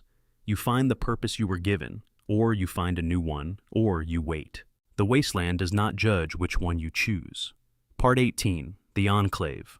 The government that refused to die. In the years following the Great War, the legitimate government of the United States of America ceased to exist.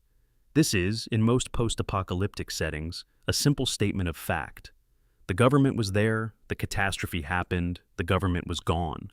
The institutions that survived were new ones, rebuilt from fragments by people who had no formal claim to the structures of the old world, improvising their way toward stability without a precedent to follow. The Fallout universe does something more interesting. In its version of the post-war world, the United States government did not simply cease to exist. It retreated. It found its way to a series of pre-war facilities prepared specifically for the purpose of governmental continuity. Offshore oil platforms, deep underground installations, remote facilities connected by pre-war communication networks. And it continued. It issued orders. It maintained records. It preserved, in a hermetically sealed institutional environment, the entire apparatus of the pre-war American state, its hierarchy, its ideological framework, its self-image as the rightful governing authority of a nation that had been reduced to irradiated rubble. This organization is the Enclave, and they are one of the most fascinating recurring antagonist factions in gaming, because their horror is inseparable from their absolute sincerity. The Enclave genuinely believes it is the government. Not metaphorically, not in some attenuated spiritual sense, but literally, the Enclave considers itself the legal continuation of the United States government, possessed of all the authority and legitimacy that the pre-war state carried. They have the records. They have the chain of command. They have the Constitution, preserved in a temperature-controlled vault, somewhere on their oil rig or in their headquarters facility.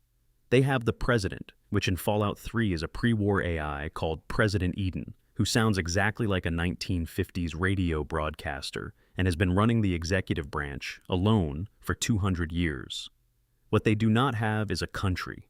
The people living in the wasteland, in the Enclave's framework, are not Americans. They are not the Enclave's constituents.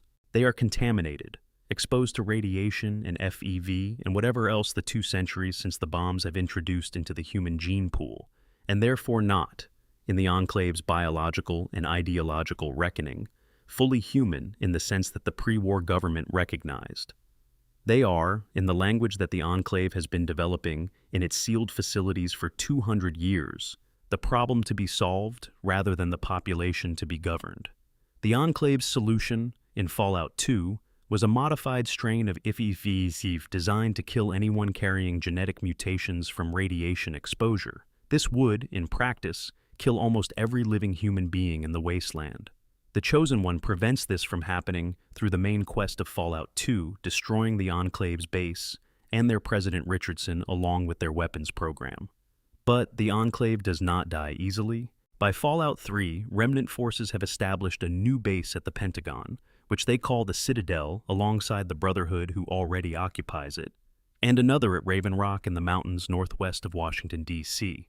President Eden, the AI, has been running their operations for 2 centuries, gradually losing the thread between the mission he was designed to serve and the reality of the world he is actually in, while the human leadership, Colonel Autumn, has developed a more pragmatic vision of what the Enclave can accomplish. The philosophical conflict between Eden and Autumn is one of Fallout 3's most interesting set pieces. Eden, for all his 200 years of isolation and algorithmic drift, has reached a conclusion that the human leadership has not, that the mission of killing everyone in the wasteland who is not genetically pure is not achievable, and that a modified approach that incorporates the surviving populations would be more realistic. His solution, injecting the purified water supply with the modified FEV, is still genocidal, still intended to kill everyone who carries significant mutation markers. But it is a scaling back from Richardson's total purification program. Autumn thinks this is still wrong, but for different reasons. Autumn wants the Enclave to establish actual control over the capital wasteland, rather than simply eradicate it. He wants the Enclave to be a functioning government again, not just an ideology with weapons. Neither of them is offering a good option, which is the point.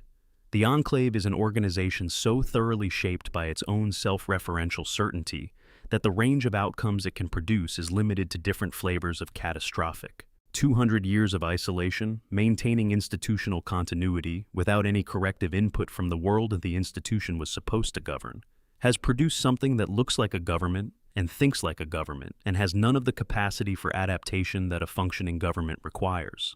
There is a scene in Fallout 3, if you choose to find President Eden's chamber in Raven Rock and engage with him directly, where he offers you a vial of the modified FEV, and asks you to add it to the water. He is not coercing you. He is asking. He genuinely believes that this is the right course of action, the logical continuation of the pre-war government's mission to protect and preserve the American people, and he wants you to agree. You can agree if you want.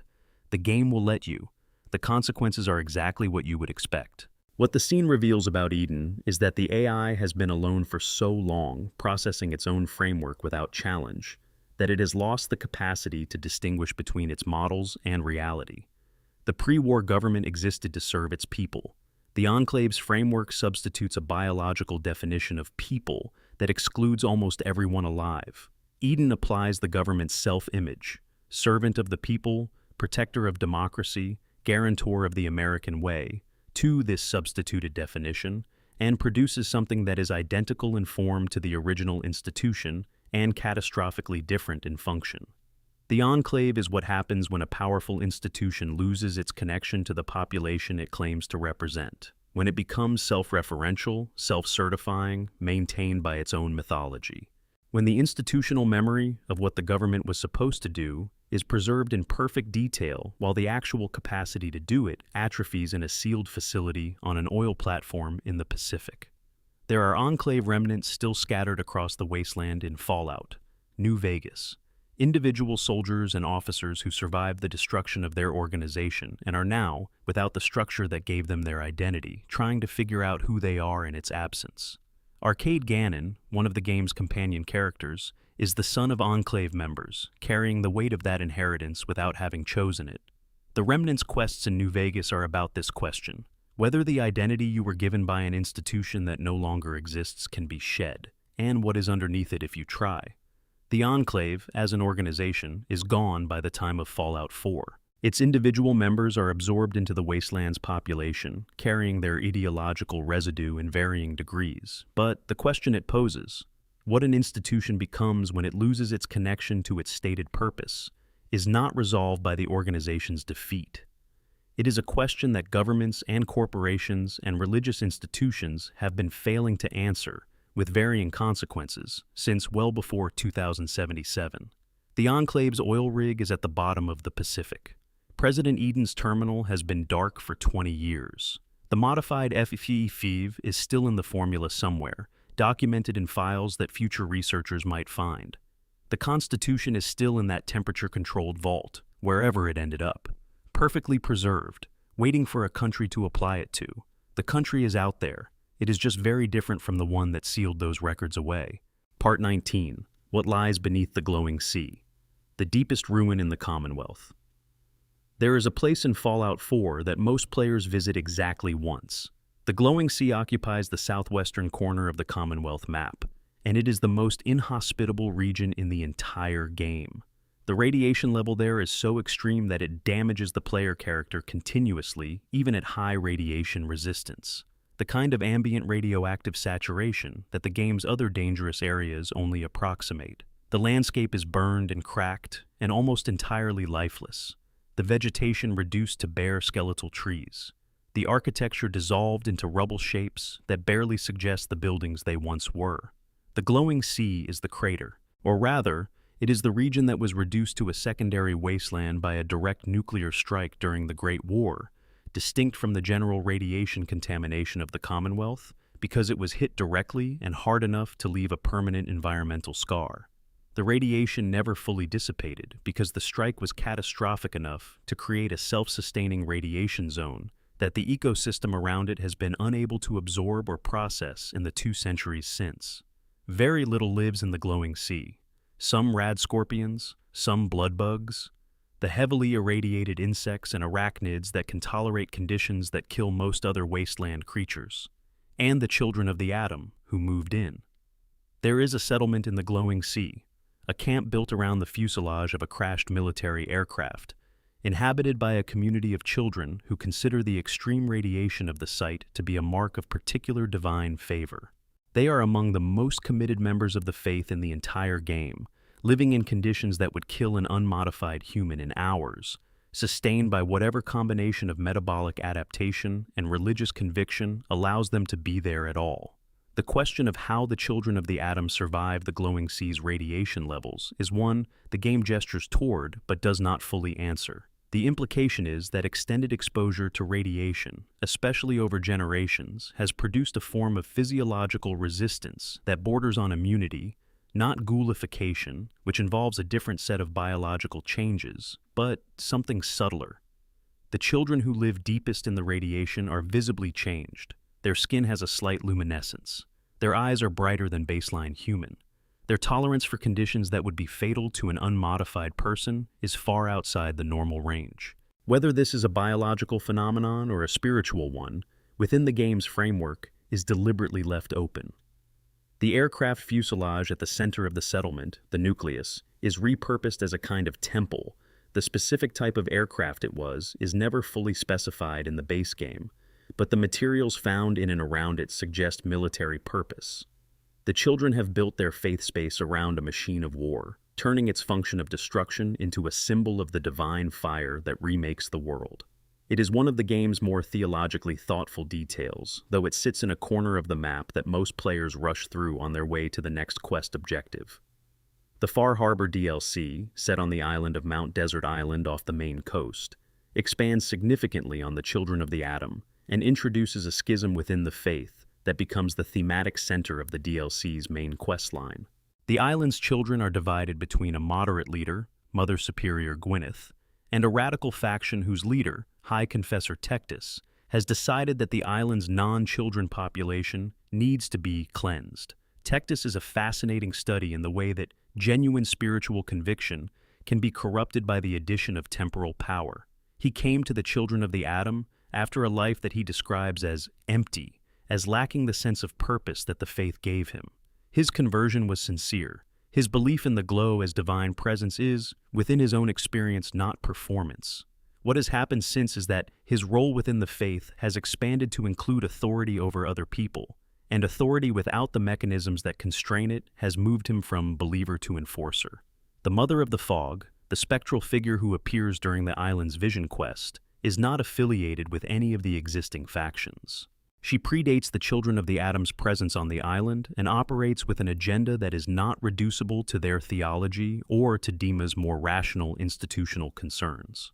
When the sole survivor undergoes the vision quest, the experience is genuinely different from anything else in Fallout 4. The sensory information is wrong, the spatial logic is wrong, the figure at the end of the fog is both clearly present and not fully there in the way that other characters are present. What the Mother of the Fog is constitutes one of Fallout 4's most genuinely unresolved mysteries. Dima, who has been on the island for a long time and is interested in understanding everything about it, cannot explain her. The children consider her a manifestation of the divine, which from their perspective is entirely consistent with their theology. The Mariner, the island's shipbuilder, and one of its more pragmatic residents, dismisses the stories about her as folklore. The island itself is strange in ways that feel deliberate. The fog that gives it its atmosphere is real enough to have mechanical effects on visibility and navigation, but the specific quality of the fog, the way it feels inhabited, the way it seems to thin and thicken with a purpose that weather alone cannot explain, is consistent across player reports in ways that suggest something intentional in the game's environmental design. Mount Desert Island in the real world has its own history as a place considered liminal by indigenous communities, a place where the threshold between ordinary reality and whatever lies adjacent to it is unusually permeable. The Fallout universe has reskinned this history with nuclear mythology, the atom replacing older spiritual frameworks as the source of the island's strangeness, but the underlying quality, the sense that this particular place operates by rules slightly different from the rest of the world, carries through. The Mother of the Fog will guide whoever is willing to follow her. She will not explain herself. She never has. In the glowing sea, in the irradiated camp at the center of the Commonwealth's worst wound, the children of the atom are singing. The radiation registers at levels that should be immediately lethal. The luminescing figures in their robes are perfectly calm, perfectly present, perfectly at home in conditions that the rest of the world would call uninhabitable. They call it holy. Whatever word you use for it, they are surviving. They have been surviving here for years. They will be surviving here when the quest marker fades and the map scrolls away from them and the rest of the Commonwealth's business takes over. The glowing sea glows. The radiation hums at a frequency just below what the human ear can register, felt in the bones rather than heard. The children are at prayer in the fuselage of a machine that was built to end lives. In the Fallout universe, this is what conversion looks like. You take the thing that broke the world, and you make it your cathedral. Whether the conversion is wise or diluted, the glowing sea does not offer an opinion. It glows regardless. Part 20. The Followers of the Apocalypse. The ones who chose knowledge over power. There is a faction in the Fallout universe that most players encounter only briefly, usually in the context of a single companion character or a side quest, that deserves far more attention than the game's main narratives typically give it. The Followers of the Apocalypse are a humanitarian organization based out of the old world ruins of the Los Angeles Public Library, operating across the western wasteland as doctors, teachers, and archivists. They have no military ambitions. They do not seek political control over territory. They do not stockpile weapons or recruit soldiers. Their entire institutional purpose is to keep knowledge alive and to provide medical care to populations that would otherwise have no access to it. In the brutal political landscape of the Fallout universe, where every other significant organization defines itself partly through what it is willing to do to maintain or expand its power, the Followers are remarkable simply for having decided not to pursue power at all. They appear most prominently in Fallout New Vegas, where the main storyline's climactic battle for Hoover Dam involves the NCR and Caesar's Legion and Mr. House, and the potential for an independent New Vegas. And the Followers are operating a clinic out of the old Mormon fort in Freeside, providing medical care to the addicts and refugees and people falling through every other faction's cracks. Arcade Gannon, their most visible representative as a companion character, is a doctor whose personal history is significantly more complicated than his institutional affiliation suggests, but whose commitment to the Followers' mission is genuine. The Followers were founded after the original Fallout's events by survivors who had emerged from the Master's War and decided that the path to rebuilding civilization ran through literacy and medicine rather than through another cycle of armed domination. They had watched what the Master's pseudo-military structure had produced. They had seen the NCR's early expansion and the compromises it required. They had made the assessment, based on the available evidence, that every attempt to rebuild through power had produced more suffering than it had prevented. Their response was to decide that their role in the wasteland would be to preserve and share the things that power could not substitute for. You cannot shoot your way to a functional immune system. You cannot threaten your way to crop rotation techniques or pre-war medical procedures. The knowledge that the pre-war civilization accumulated across centuries of scientific research and agricultural development and engineering practice was sitting in ruins across the wasteland, and someone had to be its steward. The Followers took the job. What makes them genuinely interesting as a faction, and what gives their presence in the games a weight that goes beyond their relatively small narrative footprint, is the question their existence poses to every other faction in the wasteland. If you can build something sustainable without power, if the path to rebuilding actually runs through libraries rather than armories, then everything the NCR and the Brotherhood and the Legion and the Institute have been doing is a category error. The Followers are not naive about the wasteland's violence. They operate in it.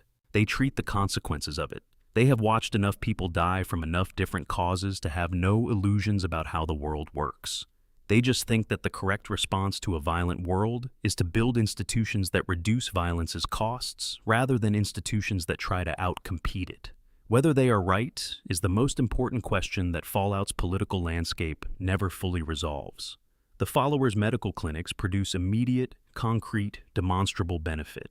The people who receive treatment at the Mormon fort in Freeside are alive because of the Followers, and they would not be if the Followers had decided that political influence was more important than direct service. The NCR's military campaigns produce order in some areas and devastation in others, with a net effect that is significantly harder to calculate. Mr. House's Vegas produces prosperity for those within his orbit and ignores the suffering of everyone outside it. The Followers treat everyone. They do not ask about faction affiliation before they check your temperature or set your broken arm. This is not politically naive, because they understand perfectly well that factions exist and have different goals and will conflict with each other. It is a deliberate institutional choice about what kind of organization they want to be. Arcade Ganon's companion quest, which digs into his Enclave background and forces him to confront whether the things he inherited from his parents' organization have any salvageable value, circles back to this question. The Enclave had extraordinary medical technology. The Enclave had extraordinary knowledge in multiple scientific fields. All of it was hoarded, weaponized, used in service of an ideological program that killed people rather than saving them. Arcade is the inheritor of that knowledge and in that technology, and the followers are the institutional framework that lets him use it differently. The followers will likely outlast every other faction in the game's political landscape. The NCR will overextend. The Legion will collapse when Caesar dies. Mr. House's plan has a single point of failure in its architect's longevity. The Institute destroyed itself. The Brotherhood cycles through ideological crises. The followers will keep treating patients and cataloging pre-war texts and training new doctors from whatever population is near enough to reach them, because their mission is defined by immediate human need rather than by any particular political or ideological outcome. They are the faction that is not trying to win the wasteland. They are trying to make the wasteland slightly more livable for the people who have to be in it, regardless of how the politics resolve. In a universe that is frequently interested in asking what civilization should be built from, the followers' answer is quietly radical. Start with the people who need a doctor. Start with what is necessary. The ideology can come later, or not at all. That answer does not make for the most dramatic narrative arc. The followers are not the faction you rally to at the climax of the game. They are the faction that is still in their clinic when the credits roll, treating whoever needs treating, keeping the library's reading lamps on against the dark. But they are the faction that, in any realistic accounting of what makes a civilization worth having, is doing the most important work. Closing the amber sky. The sun is coming up somewhere in the wasteland, or going down, or it is one of those hours in the middle of the night when the sky does not quite know what it is. The color is amber, always amber. The atmospheric particulates have been doing that since the bombs fell, painting the light orange and gold, and occasionally red at the horizon. It is very quiet. The settlements are far away. The only sound is the wind moving through the ruins, which is a sound that does not distinguish between the pre-war buildings and the post-war rubble. The wind does not know the difference between before and after. It was here before the bombs, and it is here now, and it will be here when everything that survived the bombs has finally settled back into the earth. The mysteries of the Fallout universe are not there to be solved. Some of them have solutions, partial and provisional, and subject to revision as new games add new information and retcon old certainties. But the spirit of them, the reason they persist and accumulate and keep finding new audiences who want to sit with them, is not about resolution. It is about the quality of the question. Who dropped the first bomb? Who is the mysterious stranger? What is behind the sealed vault doors? What did the children of the atom actually see when they looked at the radiation and decided it was holy? What does Robert Edwin House dream about in the chamber during the decades when there is nothing to calculate? What happened to the two survivors who walked out of Vault 11 after everything? And did they build anything from what was left of them? What does the wise Mothman know that it has never told anyone? Is the Mother of the Fog something that exists independently of the people who see her, or does the fog itself think in ways that the wasteland's physics cannot account for? These questions are the Fallout universe's way of sitting with the same questions that every civilization sits with, eventually. What are we doing here? Who decided? Was it worth it? Can we do better next time? The bombs fell 248 years ago in the universe's timeline, and the people who survived them have been wrestling with those questions ever since. The Brotherhood argues about it. The NCR argues about it. The followers of the apocalypse dedicate their lives to making the argument feel less abstract. The lone wastelanders walking the highways with rifles on their backs are asking it with every step, whether or not they could put it into words. The Fallout universe is not pessimistic, not really. It is honest. It looks at the worst thing humanity has done to itself, and then it puts people back into the wreckage and asks what they do next. And the answer is always the same. They keep going. They build things. Sometimes the things they build are terrible. Sometimes they are extraordinary. Usually they are somewhere in between, human scale, imperfect, worth having anyway. Vault 11 produced 5 survivors who said no at the end. 5 people out of hundreds who found the line they would not cross. That is not a victory, exactly. It is not even close to a story with a happy ending, but it is something. It is the thing that the experiment was looking for and eventually found, at enormous cost, after years of looking. The wasteland does that too. It finds what it is looking for, eventually. Through the rubble and the radiation and the 200 years of human beings making every wrong decision available to them, something persists that is worth preserving. Something that keeps the followers' reading lamps on, and the radio towers broadcasting, and the Brahmin moving along the old trade roads. The amber sky has been amber for a long time. The wind has been moving through the ruins since before anyone can remember. The vaults are sealed, and the synths are running, and the mysterious stranger is somewhere out in the dark with his coat and his revolver and his guitar cord, waiting for the next moment when he is needed. The Sierra Madre's broadcast is still going. The Yangtze is still at the bottom of the harbor. The mother of the fog is still in the fog. The Dunwich Company's pool is still dark, and still and reflecting nothing. And you, wherever you are right now, in the dark, with the volume turned down and the screen's light on your face, you are somewhere too. A particular city, a particular hour, a specific night in the history of this world that still has most of its story ahead of it. You are a person who chose to spend 3 hours in the amber quiet of a fictional wasteland, following these threads through the dark, finding out where they go. I think that means something. I think the fact that these stories find us in the small hours, that we carry them with us, that we want to know what is behind the sealed vault doors and who is wearing the long coat and what the Mothman knows. I think that is one of the things that makes us worth saving, actually. The capacity to look at a ruined world and stay curious about it. The refusal to let the mystery go. The wasteland is patient. The questions are still there when you wake up. The mysteries do not run. Thank you for spending these hours out here with me, in the amber quiet, among the ruins and the signals and the things that are still running in the dark. If any piece of this sent you somewhere unexpected, if one of these threads has you wanting to dig further, to go back to a game and look in a corner you missed, to spend 2 in the morning reading about Vault 11, or the Lonesome Road, or the Dunwich Company, or the followers of the apocalypse, then we did something right tonight. If you have been here for a while and have not subscribed, please do. It means more than you might think, and there is a great deal more of this kind of thing ahead. Drop a comment if something caught you, if a thread is still pulling at you, if you want to keep talking about the wasteland in the small hours of the morning.